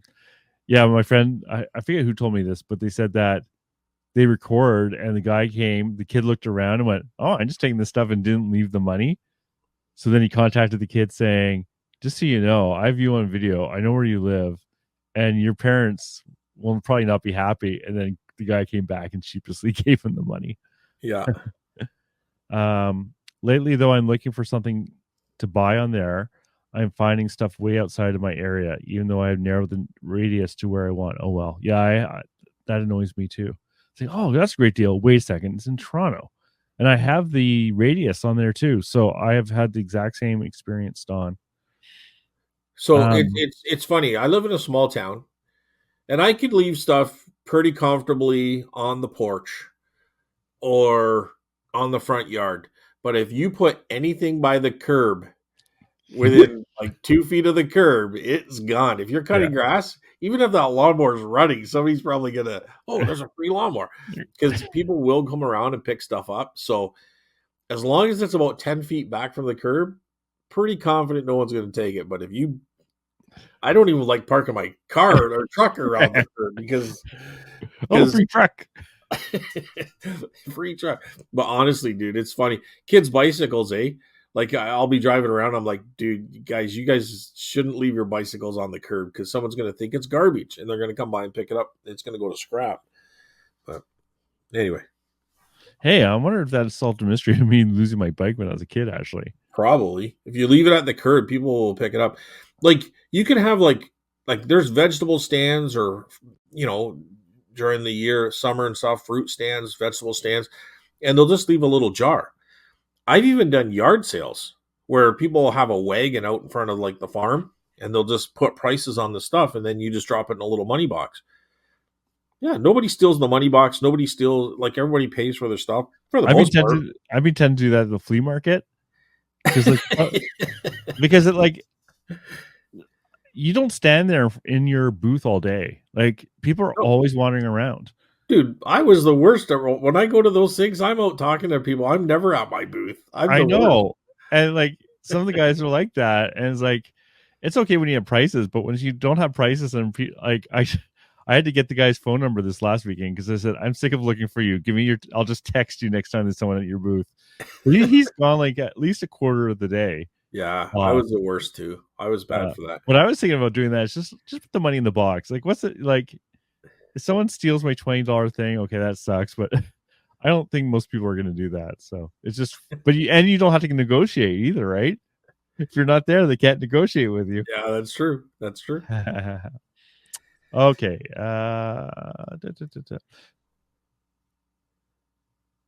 Okay. You're at the Lately, time. though, I'm looking for, yeah, to buy on there. So, like, I occasionally look on Facebook to buy, but not that often, to be honest. To me, it's a manual process where I have to go on there and look. And right now, I'm surrounded by inventory, so I've been looking a little less. Yeah. But it should be added to my repertoire of where to source from Well, because I I've mean, had some amazing deals off of there. yeah, but time is money, dude. Right? Like, I'd rather be looking up auctions and stuff than Facebook Marketplace because at least around here, things are just way too high and expensive. I'll go on there and I'll look for yard sales or estate sales or something like that. But Yeah. you know, like, and it's fine. I don't have a problem with it. I just definitely don't go on there for that like I used to quite a bit before, right? So Yeah, like we talked about before, I've heard other people say the deals aren't as good as they used to be on Facebook Marketplace. I kind of right. feel that's true too. Although I never was really a big Facebook buyer. 40. Okay, she said she gives a timestamp of 41 minutes. I feel attacked. Putting new purchases in bins and leaving them for 5 years. Yes, we were just talking about that just before. It's tempting. Um, what I've been doing now is when I have a bin next to me, when I buy stuff, it goes in that bin, and then when I list, I try to pull from the same bin at least. But I'm not being very good at listing. I know Matt, Jackass Retro, sometimes sells junk drawer lots on eBay and seems to do all right with those. Yeah, I think, I love Matt. He's a great guy, but he sells some really, really cheap stuff online. And I sometimes wonder if it's worth the time. But he finds it's worth it. But I don't know. Like I don't want to sell things for less than $15 online, really. Because by the time you deal with all the BS and the fees and the shipping and stuff like that, it's really, yeah, you might be making some money. Like, and I'm not talking about new and packaged stuff. That's very different. But, or a DVD might be worth it. But like some of the stuff, it's just, I can't see it worth the time. But, maybe Yeah, I it's, just throw it in the booth. yeah. Like there are some things. I did a bunch of Warhammer stuff. I bought $50 a whole bunch of magazines, and I put 30 to 45 bucks roughly on all of them, depending on which ones they were. And some will give offers, so it'll get down to like 19.95. Yeah, magazines are easy. Like I But have they're so quite, easy. They're they're so so easy. easy. There's no work. It's when you have to literally, like, you have to give something protection, then I don't And know. It's just, I don't feel satisfied when I've wrapped up that thing for $10, like, and yeah, and my shipping on them is $10. yeah. So I think all of them actually have gone to the U.S. So shipping is covered. So it's an easy, like, I don't like to go below $30, but in this case I had so many of them. They're front and back pictures, right? It's not like I'm doing a big I do a front cover, back cover, and I list it. It's a sell similar to something else, and it's really like 2 minutes shipping, Yeah, right? exactly. If you're Magazines are exception for me. Postcards are an exception because it Yeah, takes no time, right? It's the toy that needs some bubble wrap and a box, and you sold it for $10, and it's like, in my opinion, that's just no, me. I agree. I can't relate in relation to Amazon. My bad. Well, Oh, you missed. I know Matt. Oh, you already said that. Sorry. yeah, I always said that one. Okay. And then see you Oh, next. No, I also can't relate. So she threw Amazon in there. We probably argued over Amazon for half an hour, I and can't she's even like, "Oh, remember. I can't relate either. My bad. Sorry." Yeah, I don't even remember what the hell we were talking about for Amazon. Amazon and eBay and blah Yeah. blah blah blah blah. And then she's like, "Oh, my bad. Ha ha ha." Oh, I see. All right. She got us to fight about it or argue Yeah, about it. Yeah. yeah, Yeah. Well, it's already forgotten. Water under the fridge. And then she says, "See you next week." So it's a short one from Dawn this week. yeah. All right. So I'll go from the top that I have here, which is doing it wrong. Okay. And it says for the garbage in the live auction, many times you can learn, and that's 100% where you find the value and the value less. 100%, you're going to see a lot of stuff that you didn't know, and Mm-hmm. you're going to research it, and you're going to find out, wow, like so many times, like that got me onto food dogs Mm-hmm. doing those tray lots. It got me into looking for a certain type of, like there was a Sandow weight with springs in it. Like those things go for good money, and it was in a $5 lot, and I think I got $100 for it. If you have both of them, it's around 250, and if they're in mint condition or in the box, I think you're looking at $1,000. And like you just learn so much from that kind of stuff. Those are two that just stick out for the moment. Pretty much every time we've bought junk lots, we end up with multiple gems to sell, and I agree 100%. But I absolutely agree that they are incredibly exhausting. Everything is so loud, and the auctioneer rambling on saying blah blah blah blah. I won't even try to say what he's saying there, but he's trying to sound like an auctioneer by putting all the words together. But It is um, exhausting. it, it Um, it's I see. I don't find it that exhausting mm-hmm. in listening. I find the tiring part is I have to get up early in the morning. We got to leave here by 8 by the time you shower and everything. So you're getting up at 6:30, getting ready. You go to the auction. It's over an hour away. It's an over an hour back. And then you got to, pack up. You're there for the whole. I just find the whole day is long and like actual literally long. And it can be exhausting because you're carrying a lot of items, It's many, also many high. boxes of items. Yeah. But the actual 6, 7 hours that you're actually listening to the auction, to me, goes by really quickly. Like it just flies by. Like I don't. I think it's because you don't have anxiety when it comes to this. Like, does your heart rate jump when you have to bid? no, not at all. See, and for a lot of The people, it only does. anxiety that pertains to me is what I give to the other people bidding against me. I want them to squirrel down See, under the chair in pain Uh, and agony. And it's so like, funny. I don't even pay attention to who's bidding against me at all. oh, I don't I even do. look at them. I do. I do all the time. I look them right in the eye and say, "You son of a bitch, I want this." Well, No, I don't. for the rest of us, I always look to see. I look to see who's bidding against me yeah, because I want to know if they're like. I just want to know if everything I'm bidding on, they're bidding on. I want to know who they are and get a feel for what price range they're in. Sometimes I'll throw in a couple bids just to push them up higher and say, "There you go." You know what I mean? really. And if you're bidding against me, I wouldn't even notice. Well, in my mind, it works. That's all that I care, Yeah, right? Well, I mean, I'm just saying for a lot of other people, even being if in an they auction is very anxiety producing even if because they don't know when they go Mhm, and pay for it, they mhm. know because they paid for it, So you're right? taking it all personal. Oh, it's war, dude. It's war. It's a boxing match. You know what I mean? It's like boom, boom. There's a go. And I'm just sitting there going, okay, I want to I want to spend $25 on this. And I'm not even paying attention. There's like, oh, the guys. The only thing I ever notice is when someone like stalls or like or is thinking. Like I sometimes wonder what's going on in the other person's head. Like I had that happen where the auctioneer is like, "Carl, it's your bid, it's your bid, it's your bid." It's like, and I said to him a couple times, "I'm thinking. Let me think," because it's like he's just pushing the pressure on. Because what the auctioneer wants is the quick back and forths, right? Because that Yeah. can really push up the number real quick. But sometimes it's like, no, I need to think, and they don't like that. So what I'll do too is, and I mean, I think we touched on strategies, or we should do a strong auction strategies, but I think I already did one. But I'll sometimes I'll wait till the last second and I'll try to slip it in there. You know what I mean? Especially if I haven't bid on it yet, and it's two, three, four, or five bidders, and then we're down to two, and it's like, you know, 75, 75, or we're 76. I guess it's even number, but it no 75 would be a number anyway. It doesn't matter.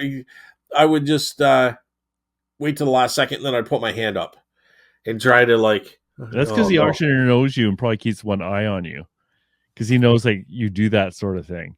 Because I once in a while, He could. do you get your bids get missed that way, right? My bids very rarely get missed.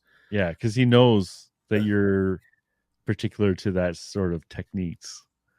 That's a nice Yeah, way of putting maybe. it. Yeah, he's probably pretty. I don't know. I don't know what he's thinking. Uh huh. I just know what I'm thinking, Uh huh. and I'm like, Wow. See, this is why everyone else has anxiety when they're bidding against people like that's you. what I want. I want them to go home, sucking their thumb and crying on the way home. Okay, so I Yeah. know with doing it wrong, and Dawn and someone else mentioned too, like it is a Randy, I know he mentioned too. It's like, yeah, it is anxiety producing for the rest of us with the soul. Really, like Yeah. I enjoy it. I think it's like a sporting match. It's I'm out there having fun, dude. I'm having fun all the Oh, time. that's great. I I swear, I'm not kidding at all. Like I don't find any anxiety. The only anxiety I have is getting there. Gotta get there. Oh, Gotta get there. Gotta get there. oh, really? No, I don't have anxiety over that. I don't know. I don't. I just. It's. I. I guess. I guess if there's anxiety, it's the week before. Like I just can't wait till it happens. Like, oh my god, 3 more nights. Like, how am I gonna? Oh, How am I really? gonna? What's Oh, that? that's not me. That's not me. Yeah. I'm No. always like, It's oh like crap, I forget that it's on. That's my biggest problem. not the live ones. I'm like, oh, I can't wait till the next one. You know The what I live mean? ones, like I said, I like and like I've done well, but it's a lot of work, and they're never nearby, and you're there for a long time, and it can be anxiety. If you're prone to that, it can be hard, and you could end up coming home with nothing. So, or getting, it's nothing's free. Like there's a price for all this stuff. Like it's not like you always getting amazing stuff. Like I said, I bought lots, turned around, and then threw them in the garbage because like what the hell was I thinking? So you have to kind of account for that too. Dude, there was one time there was an empty table because they had already auctioned that stuff off. I grabbed a chair. I'm sitting at there. I got my phone here. I got my papers that I write things down on. I have my stuff in front of me, and I'm sitting there relaxed. I think I had a coffee, maybe a hot dog. I felt like I should always have this table. This is my space. Oh, your Every spot, yeah. auction, I should be. This is Scott's chair. You always have the same number. They have the same number for Yeah, me. yeah, yeah. You have one of those. That's right. They have. And then we'll It's give you funny my that you regular.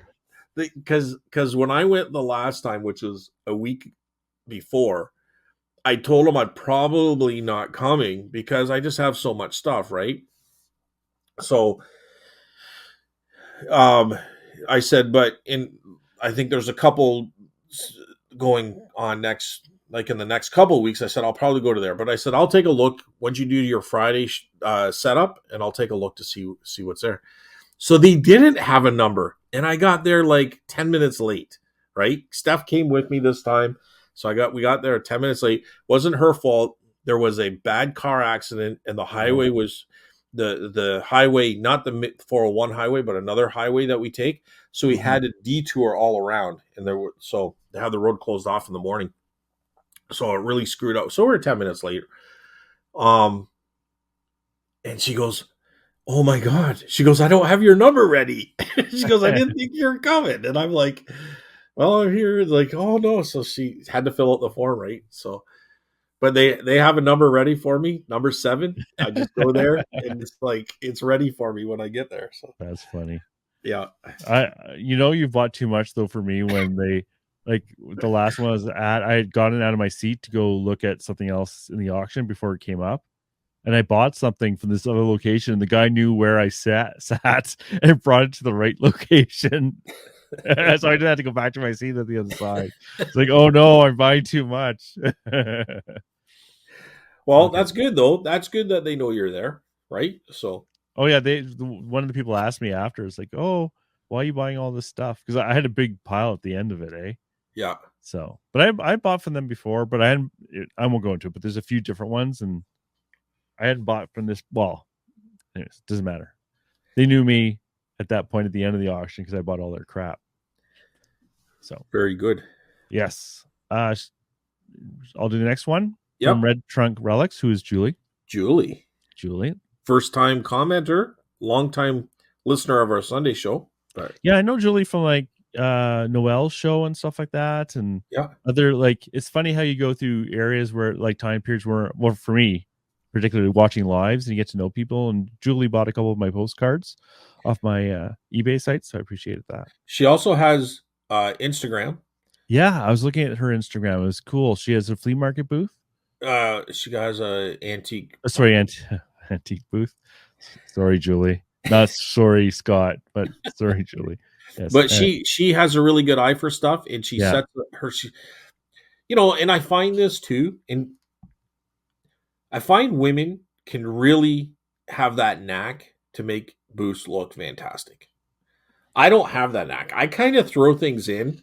You know what I mean? Like I try to make it look nice, but I can't do what they do. Like it's just I could try 1,000 times and I just couldn't do it. Like Mm-hmm.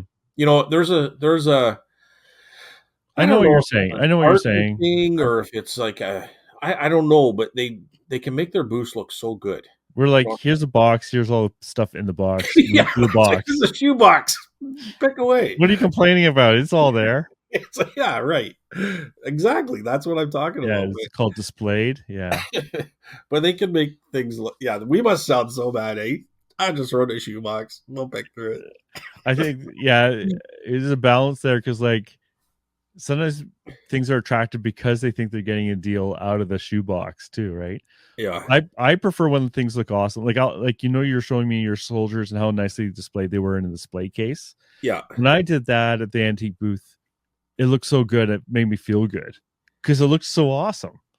yeah. Now, But that's honestly, Carl. by chance. That's not me putting him in there. Oh, That makes it look awesome. That's them themselves look awesome, right. You need right? good stuff too, right? So, like, all I did is I just kind of set them Mm-hmm. staggered heights so Mm-hmm. that people could see different like so they're not one behind each other, they're kind of above each other. But the reason it looks so good is because the item themselves are amazing looking. You know what I mean? That helps a lot for sure. Yeah, Yes. so that's why the cases look good. It's like I didn't do anything. I just put the boxes and layered them so that something in the back row could be higher than the thing in front of it and the thing in front of that.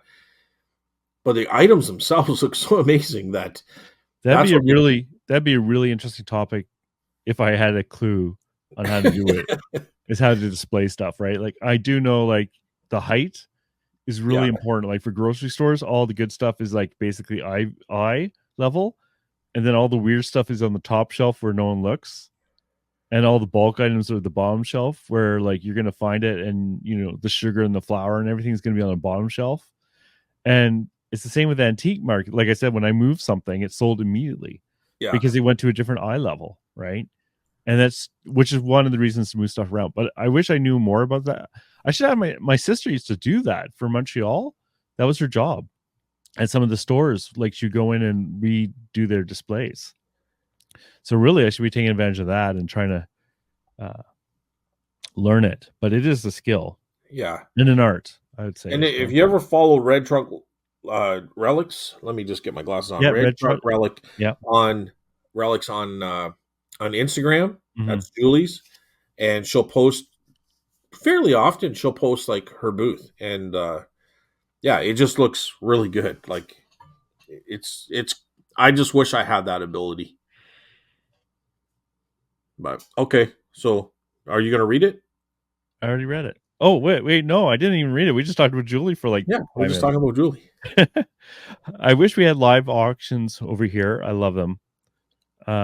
Yeah, a lot of places don't have the auctions, but honestly, even for me, I need to drive an hour and a half to get to them. Like Yeah, they're that's not, same. yeah, they're not local.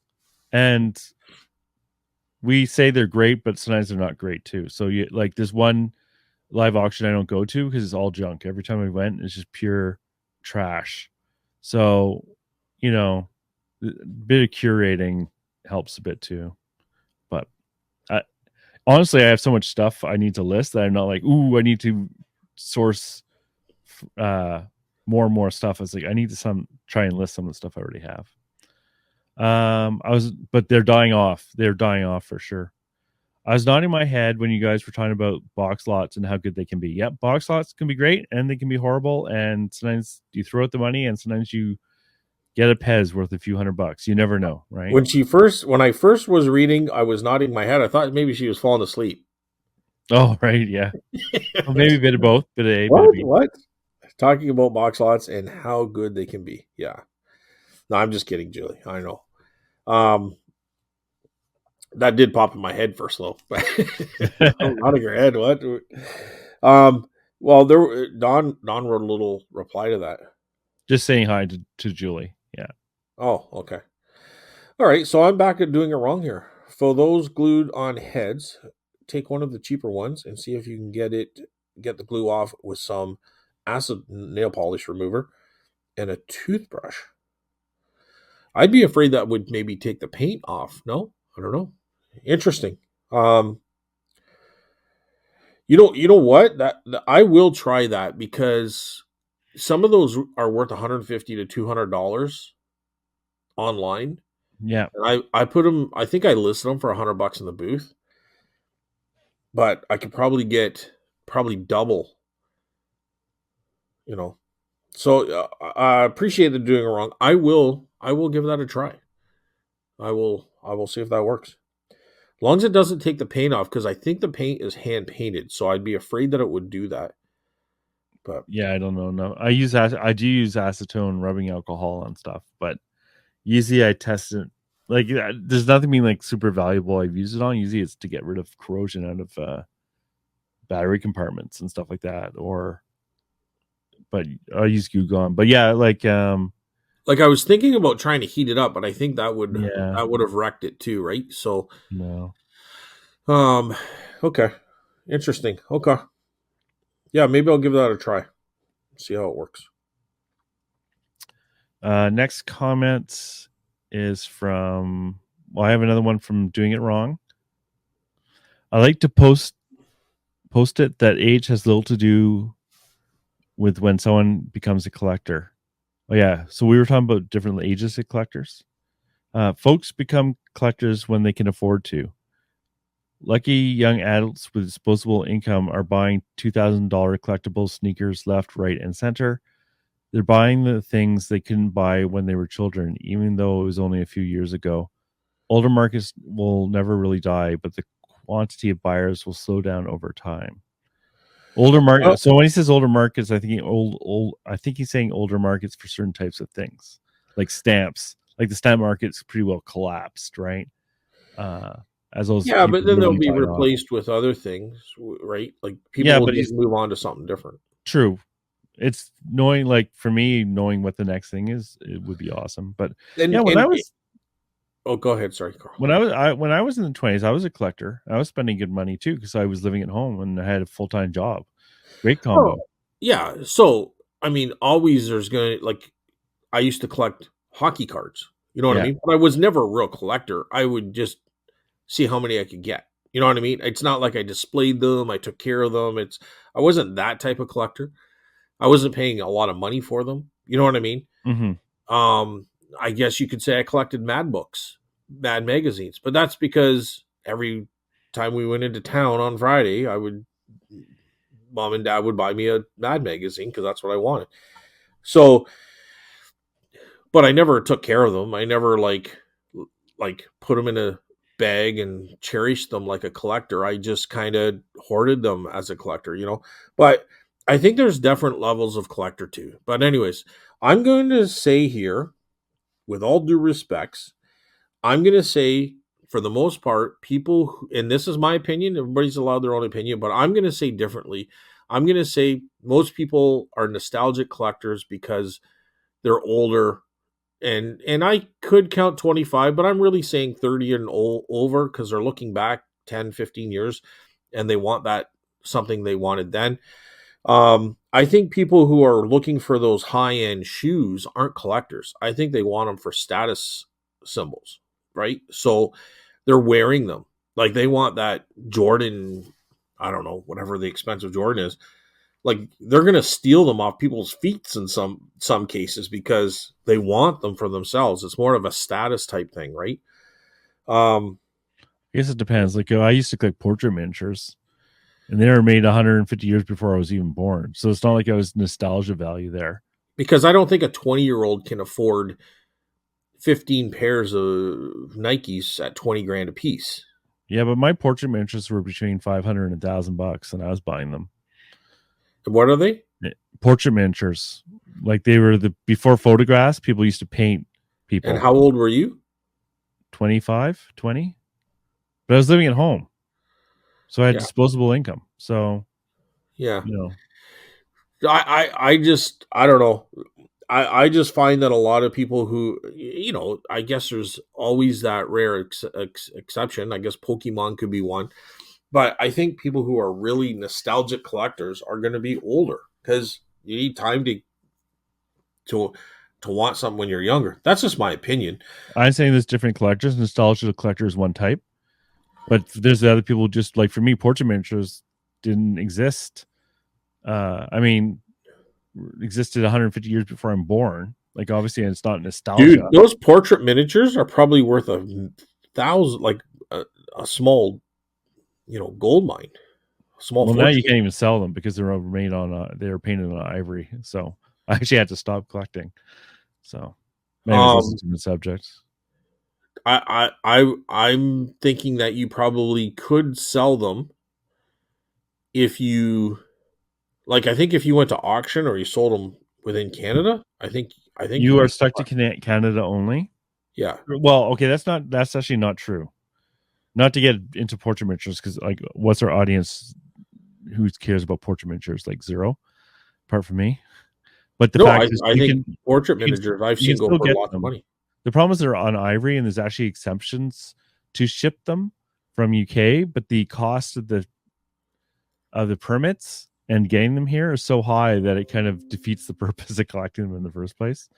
But that's a different problem. But if you took them to the right auction, you took them to the right. Well, you can buy them within Canada, no Yeah, problem. yeah. I think But the I think you're problem is all the good ones are not in Canada. It's all the cheap ones. well. Well, what do you got? I want the good ones. No, what do you have? I'm I talking have a about combo. I have a combo of cheap ones and some okay ones. okay. So I'm just saying, whatever you have might be worth some good money. Like Oh, if to you took it, sell. Yeah, but I want to buy. yeah. Well, As a then what you collector. do is you just go to the U.S. You go to You can't ship them across the border. no, you're going to go there and bring them across. They're just You portraits. cannot bring them across the border. They're poor. Well, you can. I You can bought these bring also paintings. drugs across the border, but if you get caught, and people did get caught, and they went to jail for it. There's a Yeah, big case I actually. got I got a couple paintings here. They're little portraits, little antiques. You can do anything you want. I'm just saying, if you get caught, you go to jail, which You're actually not going to happened. jail for You buying did. what You did for portraits. ivory, for shipping ivory across the borders. They What went are to what are you talking jail. about? They're not ivory. They're paintings. Yeah, well, you can do whatever you want, buddy. But I tell you, like there was a big case in New York where the guy literally A went to big jail. case. They brought down the Yeah, portrait okay, you don't dealer. believe it? You go see what happens. What are you in jail for? Murder. What are you in jail for? Selling Ivory cocaine. What are you in smuggling. jail for? I sold portrait miniatures. Yeah, I know. I think it's I crazy. threatened to Well, I don't smuggle think these I understand portrait why they're miniatures doing it. across the They're border. trying to protect elephants. I get that. Like it's just Dude, they're 150 years old. Like, come on. the problem. Well, the portrait miniatures aren't a problem with ivory because there's such a small amount of ivory. The problem is people. They did have a rule like it has to be 50 years or older, 100 years or older, but then people were just saying the new ivory was 100 years old, Yeah. and they're like, okay, this is not going to work. So they had to change the law. Yeah. So I think you're safe. I think you're okay in portrait miniatures. I think if you went over to the States and you grabbed these Oh, paintings, I think you can bring them back no you problem. can bring them back from UK. It's just that, anyways, the fees involved are really high. You can do any like someone in England actually got caught as well because what they were doing is they were sending stuff to Asia, but it wasn't portrait miniatures. It was like those little net ski net. those little money belt holders from England, and they were shipping those off and saying I, they were bone or something, I right? don't think a But they weren't custom. bone. I can't see a customs officer saying, "I think we got to detain this guy." Why? He's got You can pork. say that, but it's happened. So you do you, Scott. I'm He's just saying got. there are people literally in jail for this shit. Hey, boss, I got a good one out here. This guy's got portrait miniatures. Okay, Let's hey, bust him. you do you. I don't want to go to jail for collecting freaking things. So let me put it that way. Anyways, Uh, let's keep going before I get I'm pissed just off. giving you a hard time. I'm totally fucking you. Okay, so I don't even know where we are I here. don't know. I think you were gonna read Randy's. Sure. Live auctions give me anxiety. Too loud, bids coming from different directions. Some I wonder if they are real, and people paying twice what the item is worth. Plus, standing around for hours doesn't appeal to me. So let's go through a few of those. Live auctions give me anxiety. I get that. Too loud. Bids coming from different directions. Yes, it's all true. Some I wonder if they are real. Okay, so that shill bidding, I know it's for sure real, but I'm not worried about it where I am because it's all the stuff's going so cheap, anyways. Um, People paying twice what the item is worth. Yeah, that happens everywhere. Like that happens on online auctions as well, right? You're like, who's buying this stuff? Like I can't even sell this for what they're asking, but it happens. But standing around for hours doesn't appeal to me. Yeah, that's not great. Yeah, I have no problem with any of that. Personally, I enjoy it. But to each their own, right? I mean, I wished everybody felt that way because then I'd be the only one at the auction. I'd clean out. Dollar here, dollar there, dollar here, dollar there. All right. Um, well, the next one I have here is also from Randy. Carl, Carl, Carl. Get over it. Wow, nice. No, So, Carl, Carl, Carl, get over it. Smiley face emoji. You should be very happy. Scott had such a great score. Thanks, Randy. I appreciate that. I agree. I agree. I have had local pickers, uh, beat.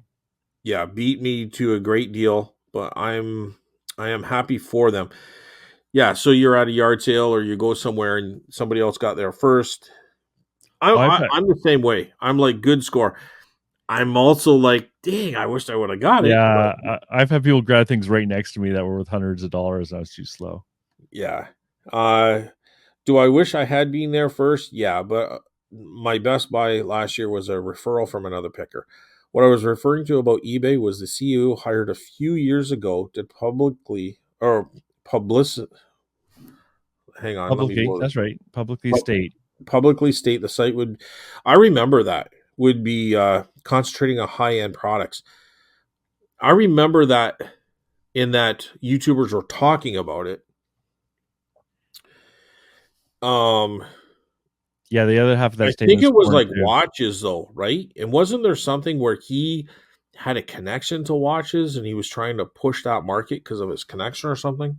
I think like so the Randy statement, you didn't finish the whole thing. So publicly state the site would be concentrating on high end products and the smaller collectors market was unimportant. But he's being Quiet the last he year or so. quit. Oh, quiet. Yeah, you're right. The last year or so. So I remember that time period too, and it felt kind of insulting. Or at least that was the impression of it. It's like we don't care about you guys as much. It's like you don't have to say that. Like I Well, don't. I'm okay with it. I rather him say it than keep it personally and nobody know. Mm. But I I think he was sorely mistaken. It's one of those things that the more can benefit you more than the few. You know what I mean? The more can benefit than the more that the few. What? Like the more people can benefit the company more than a few of the big buyers. Oh, I think they look great on paper or they mm-hmm. can seem really nice and stuff like that. But those I think the smaller stores like what we have, there's just more of us, and I think in pure volume, you're making more money. It can right? depend. Like I know a lot of like businesses, for example, the guys who make the video games, they count on whales to make their money. And whales are the people who the very few users that, but they spend a ton of money. They make most of their money off the few that spend a lot of money. And I think with eBay, they kind of well, they've said they come out and said that it's the few buyers that we make most of our money off of that are buying tons and tons and tons of stuff, and they wanted to concentrate on that. I think you know they can say what they want as long as they let us sell, right? Like that's what I care about. And like, Well, see, I think it's a little bit different. Like, I don't know, and I'm just trying to think quickly here. Like, if I, like I say, 3 or 4 hours, if I'm thinking about it, I could say I could be contradicting what I'm saying now. But I think it sounds great when you have those great big sales, but in the long scheme of things, you're just making a percentage. You know, at the end of the day, you're making a percentage, yeah, right? So if you're making a percentage, sometimes those high end sales, people might find different places to sell those things because they're not getting hit so hard with the percentage. So I don't know what kind of percentages they take here, but if they're taking 25%, a lot of times those higher end sellers are not going to sell there. Why do I say 25%? Because they're taking 13% right off the bat. Plus, if you're going to promote list this kind of stuff, I'm not selling like I don't know it because if I'm just trying to think if I'm selling things for 20 grand like a watch for 20 grand, that's a lot of money being lost. If I'm losing 25% of that, that could be the difference of making profit or not because you still have to buy that $25,000 watch. Am I making sense on that? I think Like okay, so say it's a $20,000 watch, they're probably paying $5,000, or sorry, they're probably paying ten to $15,000 for that watch, right, and trying to make their money on that $5,000. But if eBay is taking right. 25% of They're that, taking all the net. Yeah, there's nothing left. yeah, yeah, You know yeah, what I mean? yeah. So sure, it sounds great. Oh, we're selling $25,000 watches. Well, no, you're Well, not. from the Somebody eBay else side, is selling through your platform, right? and they're not making any money. Yeah, Where if I can go out and buy a Mad Ball for $15 and sell it for $350, you can take 25%. I don't care. I'm still making, you know, 10 times or 5 times my like I'm doubling my money 5 times on you, 10 times on you guys. mm-hmm, mm-hmm.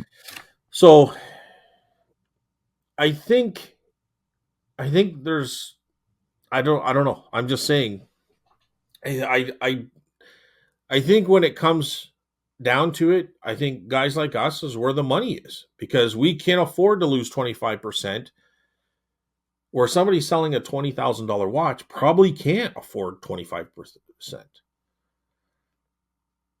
Does that make sense? Yeah. I'm just saying, like from the eBay side, though, maybe they prefer the like as long as people don't leave the platform. Well, that's what I'm saying. If they're not making money, they're not, it's not sustainable. Yeah. Yeah, I think like it was interesting. Like I remember that time period. I don't know enough about it to really even comment. It's like as far as I could tell, like nothing changed on my side, you know. Like unless you're selling a watch or sneakers and you had to send it into that special program. And I And think how many times do people like Craigslist Hunter loves his watches? How many times does he come or like an actual Rolex or Omega watch worth 10, 15 grand, 20 grand? Like, I don't know. I watch his shows quite regularly. I barely see that. You think that would be something that he would highlight, right? So there's just not that many out there compared to other things. You know, mhm, I don't know. Maybe like I said, I could change my mind mhm. thinking about this a couple hours from now, but just sitting here right now, I don't think the math makes sense. You know, these guys are going to sell it on their own platform or they're going to have a store that's well Yeah. known, and it's like the coin guy. He's not going to lose he's probably, his margin's probably 15 to 20%. He's not going to lose that to eBay, No, even it might even be less than that. Yeah, right? depending on what the item is. Yeah. So so it sounds all fun and games and it sells good, but unless these guys are stealing stuff, Then your that's margins the only are way. awesome. Then they don't give a shit, right? But and then they're going to get in trouble, and they're not going to last long anyways because the cops are going to be there busting on their door. So anyway, and always a pleasure to listen to your podcast, Randy. Thanks, Randy. Thanks so Well, much thanks, for Randy. that. And I really enjoy your first two sentences and the last one. No, I enjoy the whole thing. I'm just kidding, but Carl, get over it. That's a t-shirt. Nice. All right, what's next? So I'm going to doing it wrong. I am quote unquote that guy who's going to buy all the clear glass for $5. If I can spot one thing that's worth it, I'll sort through the rest of the trash. I do own a garbage can, so the trash can go in the trash. It's a simple sort. Yeah, it's like, because I mentioned like someone bought a whole bunch of clear glass for $5, right? And it's like, yeah, if you want to be that guy, that's awesome, right? Like, especially if you know your glass. Because the thing with clear glass is it can be really hard to identify what that is. Because if you take a picture with a Google lens of something that's clear glass, you're going to get 1,000 results, none of which is probably going to be close to what you're actually looking at. But if you can learn that market, yeah, more power to you. Because a lot of the guys won't even bother trying to learn it. Yeah, I'm afraid of glass at the auctions for two reasons. Kind of because I don't know what it is. But the second one, it always seems to be like I'm really excited about it, but I get at home and there's a chip, there's a crack, there's something Yeah, I missed, almost right? 100%. Yeah. Yeah. And it's You're, like, what's sometimes that? I wonder if it was me who chipped it on the way home. Well, I don't know. I don't know. But either way, it's just like, ugh, like I don't care if it's $5 or $20 or $100. Like it still hurts. Like it irritates me that happens. So I stay away from glass, and it does take a while to sell. So if I'm going to do it, I'm going to probably put it in the booth, and then all of a sudden my booth looks like a bunch of glass, and I don't like that. So I'm just staying away from glass.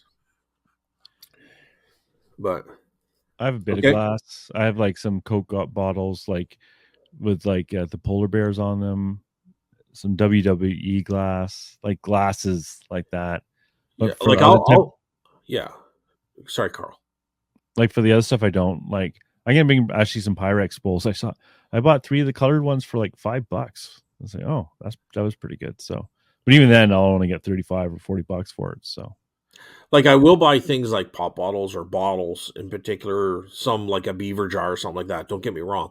yeah, But I did buy I buy some nice. I got a really good deal. This was a really good score at the auction. Was the glass inserts for the old bubblegum machines, the Acorn bubblegum machines. yeah. I wouldn't classify that as glass though. Well, Do you? it is glass. It's The made insert. out of glass, but no one when I think of glass, like No, but you said pop bottles. That's not really what I think is glass either. I think bottles are bottles. But I'm mm, just saying these got the old bubble ripples in them, mm-hmm, right?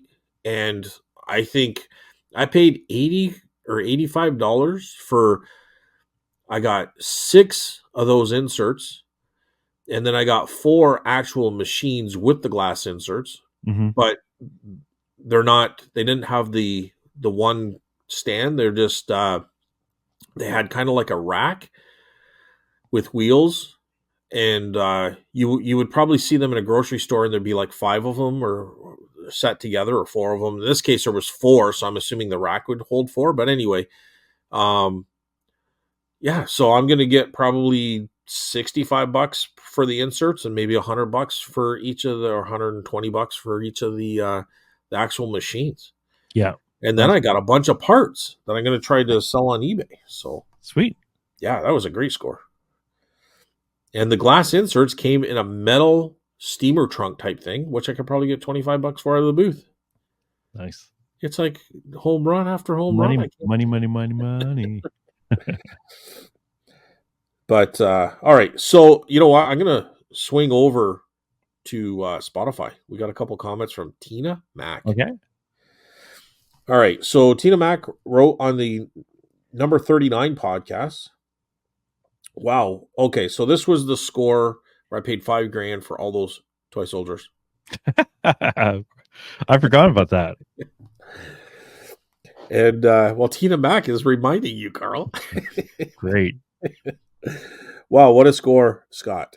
I've never had luck with finding something like that. Congrats. I need to network more. Thanks for the inspiration. And that's exactly what it was just networking. It was a friend who does this as well. And yeah, sometimes you got to be lucky too, right? And that's totally what that was. So, and fortunate to have a friend that did set me up with that. And then the last show, number 41, Tina Mack writes, I think Scott should give Carl $1 every time he brings up toy soldiers. Or maybe I'll make a drinking game out of it. Oh, drinking game, yeah. Like Sunday night show. That's what I like Tina throwing in those little subliminal messages every now and then. Toy soldiers. Yeah. But thanks, Tina. Thanks for Yeah, the thank you, Tina. comments on Spotify. We are on Spotify and YouTube, so anybody wants to leave a comment, we can read them off either platform. I think we got a couple more comments on YouTube here, Carl.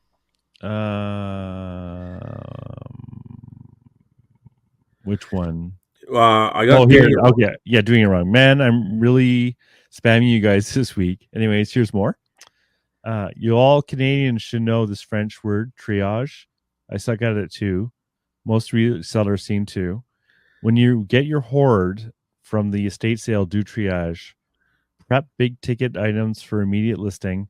Separate everything into the appropriate categories. Make a research later pile. Make savers deal with it pile, or value village in our case. Set up a business rule on how you intend to sort your new inventory during triage.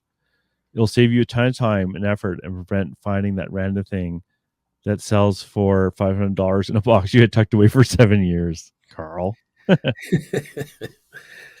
Well, the thing is, you have to have room. Yeah, I know, right? Up. And I really like that comment because it reminds me of what I'm mentally trying to do, and that is have the garage set up for exactly that. And the garage, every time I get it, just to the point where I think, okay, I can start doing that, something comes along and all of a sudden, bam, it is full, and I got stuff piled around the outside of the garage. And then Steph's like, what is all that stuff? Blah, blah, blah. So, and I don't blame her. I'm just living life, man. I don't like keeping things in the garage because I don't like how our garage gets really hot and humid. So I try to avoid putting things in the garage. That being said, I have stuff in the garage right now, but I try to avoid that.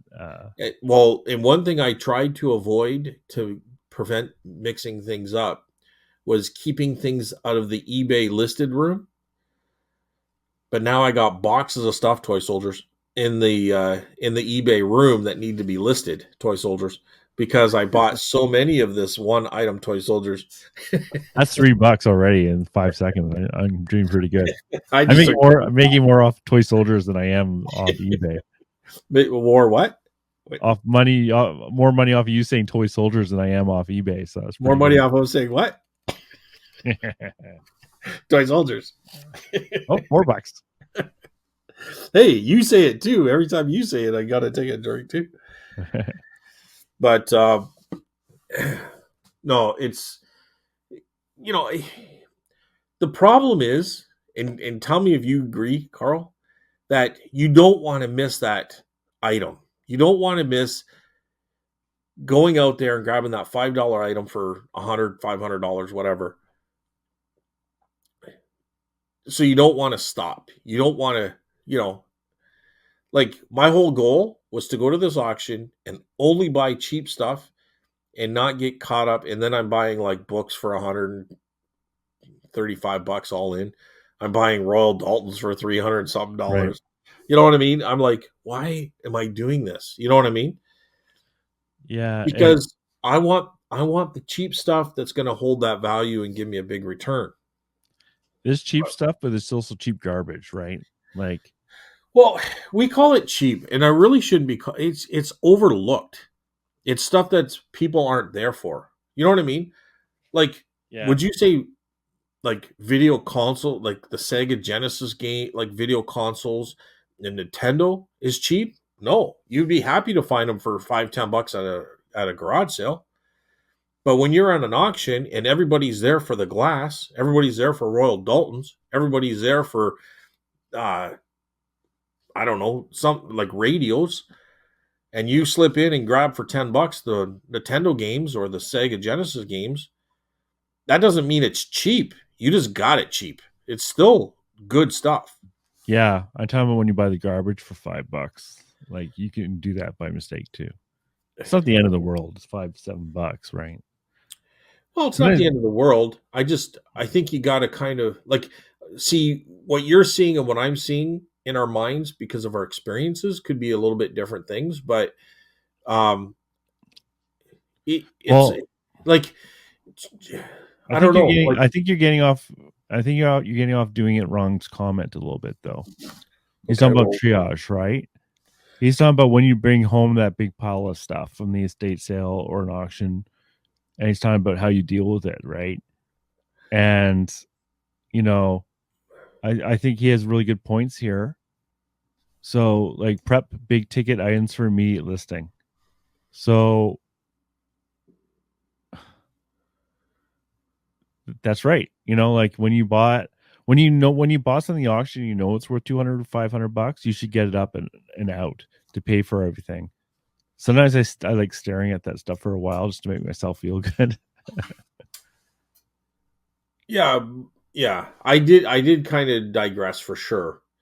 But it's I'm like basically what I was getting at too was the garage needs to be cleared to set up a location to be able to do that. Right. Yes. Okay. But I find it really tough not to feel the urge to go out and look for that next. Like technically, I should not be buying for 6 months.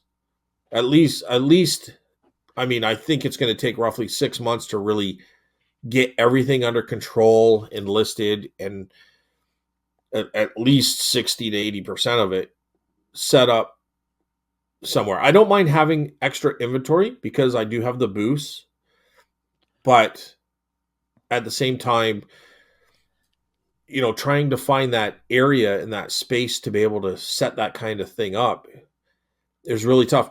Now, I'm only talking about my experiences. Maybe people don't see the same thing, but when I go to an auction, like I get a lot of stuff, right? And I do try to quickly do that. When I got all those VHS tapes, right away, half of them were thrown out, and I did sort them, Mm-hmm. right? But that's on the back of my tailgate in a nice summer day. But in the wintertime, I ain't gonna be able to do that, right? So it's gonna, I don't know. It's just, I Like in really, Fantasyland, you would have a nice empty room, and you yes, bring all the things into the room, and but then But the fact is, very few people in this business actually have an empty room. But also the issue is that you get to the point where you can't even move if you're not careful. And I've been in that position a few times. And then but you still want to buy because you don't want to miss out on great deals. you don't want to miss out on that deal. But And then I end up you start what piling things, and before you know it, you've taken up the living room, you've taken up the dining room, you've taken up the garage, and you're piling stuff up around the side of your house. yeah. So hey, nothing gets in the dining room. If it's in the dining room, it's because we're dealing with it for the booth and we're pricing it and getting it ready for the next day. So that's your triage room in a way. No, it's not a triage room. Don't let Steph hear you say that because if she gets that in the mind, she's gonna like no more. But sometimes the kitchen floor gets that because I'm Oh no. Well, if she's not home, Oh, yeah. right, I can pile it out there and get it ready to go to the booth. And then I can let the dogs outside, open the door, and I can take box after box right to the truck, Mm, right? Because I got 3 large booths. So, it's a lot of if stuff. you're, yeah. So I'm selling lots a week, lot of stuff each week. As I said a couple of weeks ago, I had to go in there and clear that out. So I got lots of space. So lots of things are to go. So I can have 10 boxes easily set in the kitchen floor, let the dogs out because I've been dealing with them all day, dealing with the boxes, filling them up all day or all night. And then I'll take them out to the truck, right? So let them out in the backyard, then I can open the door in the front. I'm just explaining my life. It's chaotic. It's chaotic, but it's organized chaos. You know what I mean? Like Well, I think you're someone with ADHD would mhm. like, and Steph has that, and she can get overwhelmed very quickly and start losing her mind. Me too. Eh, Yeah. I have no problem. It It is shuts what me down if I'm not careful, right? it does shut me down too, and that's if especially if I'm like, okay, where do I start? And like everything's kind of messy. I can get like shut right down. But on the other hand, sometimes I'll just okay, today I'm just going to organize. I'm not listing anything. I'm just going to organize today. Well, let me put it this way. My problem is things get like if you looked at my you can see my camera obviously, but if you watched the Sunday night show last few times I've been on for the last year, Yeah. whatever how many 4 or 3 times I was on, and you look behind me, you see a lot of the stuff on my shelf to do still in the same position a year later. And that's the danger of all this stuff is it never moves. It gets like stagnated in the spots, and this is something I need to work on. And when you work and when back to doing it wrong, when he's saying is that to prevent that, you really have to get right on top of that stuff, triage it when it comes back, and not just store it away. And I'll triage it later, right? And I think so. Going back to what he said, get rid of the big stuff, separate everything. So make a research later pile. Yeah, those research later piles can be deadly for me too because you want to look through all the pads and make sure there's not one really good one in there.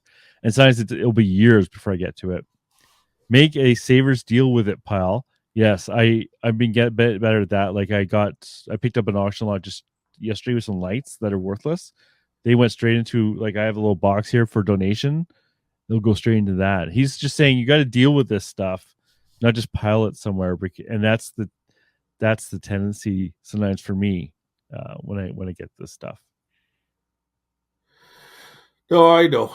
I'm just trying to think like how do I justify my craziness? Like ideally I would have the garage to do that, and it probably should get like that. So we'll see. I would We'll love see to have how it a goes. dedicated. Well, I have dedicated spaces. The problem is I fill those dedicated spaces with junk. I just for me it's one of those situations where in theory that's perfect, but in reality it's really difficult. You know what I mean? It's difficult to keep on to it like that. I You know. just I just expand into whatever space is available to me. Yeah, that's right. That's right. But in reality that's how it needs to be done. It's just I think it goes in ebbs and flows. Sometimes you just get inundated with a ton of stuff. But I think from here to Christmas, if I can stay away from auctions, that's primarily my sourcing is Mhm. auctions. If I can just be stern and strict with myself, I could get a lot accomplished in clearing a lot of this stuff out in the next few months. And that's the right way to go because I'm going to be busy listing and shipping. That's so that makes sense, right? Yeah, So yeah. and if I can do that, I'm going to say, wow, I'm really glad I have all this stuff, right? I've never run out of stuff to list. No, but that's what I'm saying. I'm really glad I have all this stuff because I'm pushing it out. I sell more out of my booth by far than what I do online. Oh, You know really? what I mean? Oh, hell yeah. Okay. Dude, I got 3 booths. Like, of course. But I'm not but for value wise, like my cost per item is way higher on eBay than it is on in the booth. Hmm. right? So online, I think right now it's around 90 something dollars per item on average. And out of the booth, it's probably like 20 to 25 bucks per item. Right. Yeah, that makes sense. But I sell a lot more of that stuff. Yeah. So Yeah. And, like after doing the flea market, I really understand the just buy it and get it out of my booth sort of thing, the appeal of that too. Right. So I'm not, at first I want high, it's funny. For some stuff, I want high value out of my booth, and some stuff is please just take it. So I think we missed a comment. did we? Yeah. So under doing it wrong, Don replied, and so did Jeremy Bowles. Oh, I didn't see So those. that was under the I'm the guy who's going to buy all the clear glass for $5. Okay, well, read them out because I didn't get those. So I Don didn't. says, I have done that, but after having so much clear glass, just sit for 5 years. I avoid it now, unless there's something in there that I really recognize as being worth the extra work. Yeah. And then Jeremy Bowles replied to that. Yeah, you have to see the initial value to buy into it. You really don't ever bid on the whole lot. You bid on the couple of good pieces and accept the seconds. Yes, this is very true. I agree with this. Most of the time, you get lucky with random stuff. Sometimes you don't. But the pile of scary clear glass usually makes the bidding easy. Note, it's easier to fill a garbage can full of bad, cheap glass if you break it up into small bits. Yeah, I hear Value Village doing that. Smash, smash, smash in the back. It's horrible. You just wonder what the heck are they doing back there? Like what Well, thing in their broke? defense, it's all the stuff that I've been seeing on the shelf for 6 weeks or something like that. Oh, okay, Yeah, so it had a chance, okay, or at least that's what I think. I don't technically I don't know that, but I see them. They will pull stuff off the shelves. My only problem is when they super price stuff on the shelves, and then when they're like, if it was $5, you could have sold it, but at $20, it's going to sit there. yeah, But I do that like for like for Max Sold. Like I bought it, I'll bid just based on one item in the whole lot often, and then the other stuff might be bonus. And sometimes I found even really good stuff that way that I didn't even care to research the rest of the stuff. I only cared about that one item in the lot. So he's right about like for the glass lots. Like if you see that one piece you know is good and worth $100, you're bidding really on that one item rather than all the stuff around it. But if you learn it, that's good. there was a couple more. Nope, that's it. Oh, okay. All right. Very, very good. Well, I think that's it for me, Carl. I ain't got nothing else to say. Yeah, no, I think that's good. We're at 2 hours, so I have enough to listen to the booth and back. So Yeah. we've just So, reached the minimum threshold for me now. well, I'll probably cut some of it down. I'll probably lose 10 or 15 minutes. Yeah. Um, toy soldiers, but Ooh, it just. All right, I'll stop that. I'm just kidding. So yeah. So anyway, thanks everyone for listening. We are here every Friday on Spotify and on YouTube, so you can listen. It's audio only, so you can listen to each either platform and leave a comment. And we appreciate the comments. I enjoy the comments. I think that's probably 50% of the show is the comments, oh yeah. No, I appreciate everyone. and it always leads us into a discussion of some sort or argument or whatever. Yes, exactly. Yeah. No, and hey, it's like 1,000 ways to skin a cat. Is that how they say it? Yeah. So I'm sure everyone has their aspects of their strengths and their weaknesses, and all my weaknesses are now lying around me on the floor here. So we got to deal with it. Yeah. But I just got a notification. Let me read it real quickly because it's probably that guy that wants to buy the Mad Balls for such a cheap price. Let me see. Oh, notification. Yeah, it's Mad Balls. Yeah, wants to know 400. Yeah, not going to do that, dude. So I have one listed for 349, one for 369, and he wants to buy both of them for 400. of course he does. And he might be talking American money, which what would that mean? 550 maybe. So I don't know. That's the second time he sent me that message, so he's pretty desperate for them. But So what did he do? He sent you one for 400, and then he sent you another one for 400. So 400 US dollars is 547 Canadian. so like 550. So that'd be like, that's $275 each. That's probably not too bad. I have to think about that one. If it's actually American money. So yeah, 275. Right? You said 400 US is what he offered, right? Yeah. So that's $547 Canadian, or 550. Close enough. 550. So that's 250 is 500. So so be 25. So yeah, 275 each. Canadian. Right? Mm-hmm. So that might be a decent offer. I don't know. I just listed them. You have to think about it. All right. Let We'll us let know you know next next time. week how it goes. Yeah, exactly. I mean, I only paid $15 each, so yeah, it's good a for quick you. stuff. That's awesome. That's really good. All right. Thanks everyone for coming out, leaving a comment, listening, all that good stuff. Thanks, Carl, for being a partner on this wonderful show that we get to do each and every week. Hey, thank you. And I love it. And thank you for our 101 subscribers now. 101. 101. Ooh. There you go. That might be the guy wanting the bad balls. I don't know. Who knows? All right. Thanks, everybody. We'll see you next week. Have a good week. And have a good week, Carl. Thank you. Bye, everyone.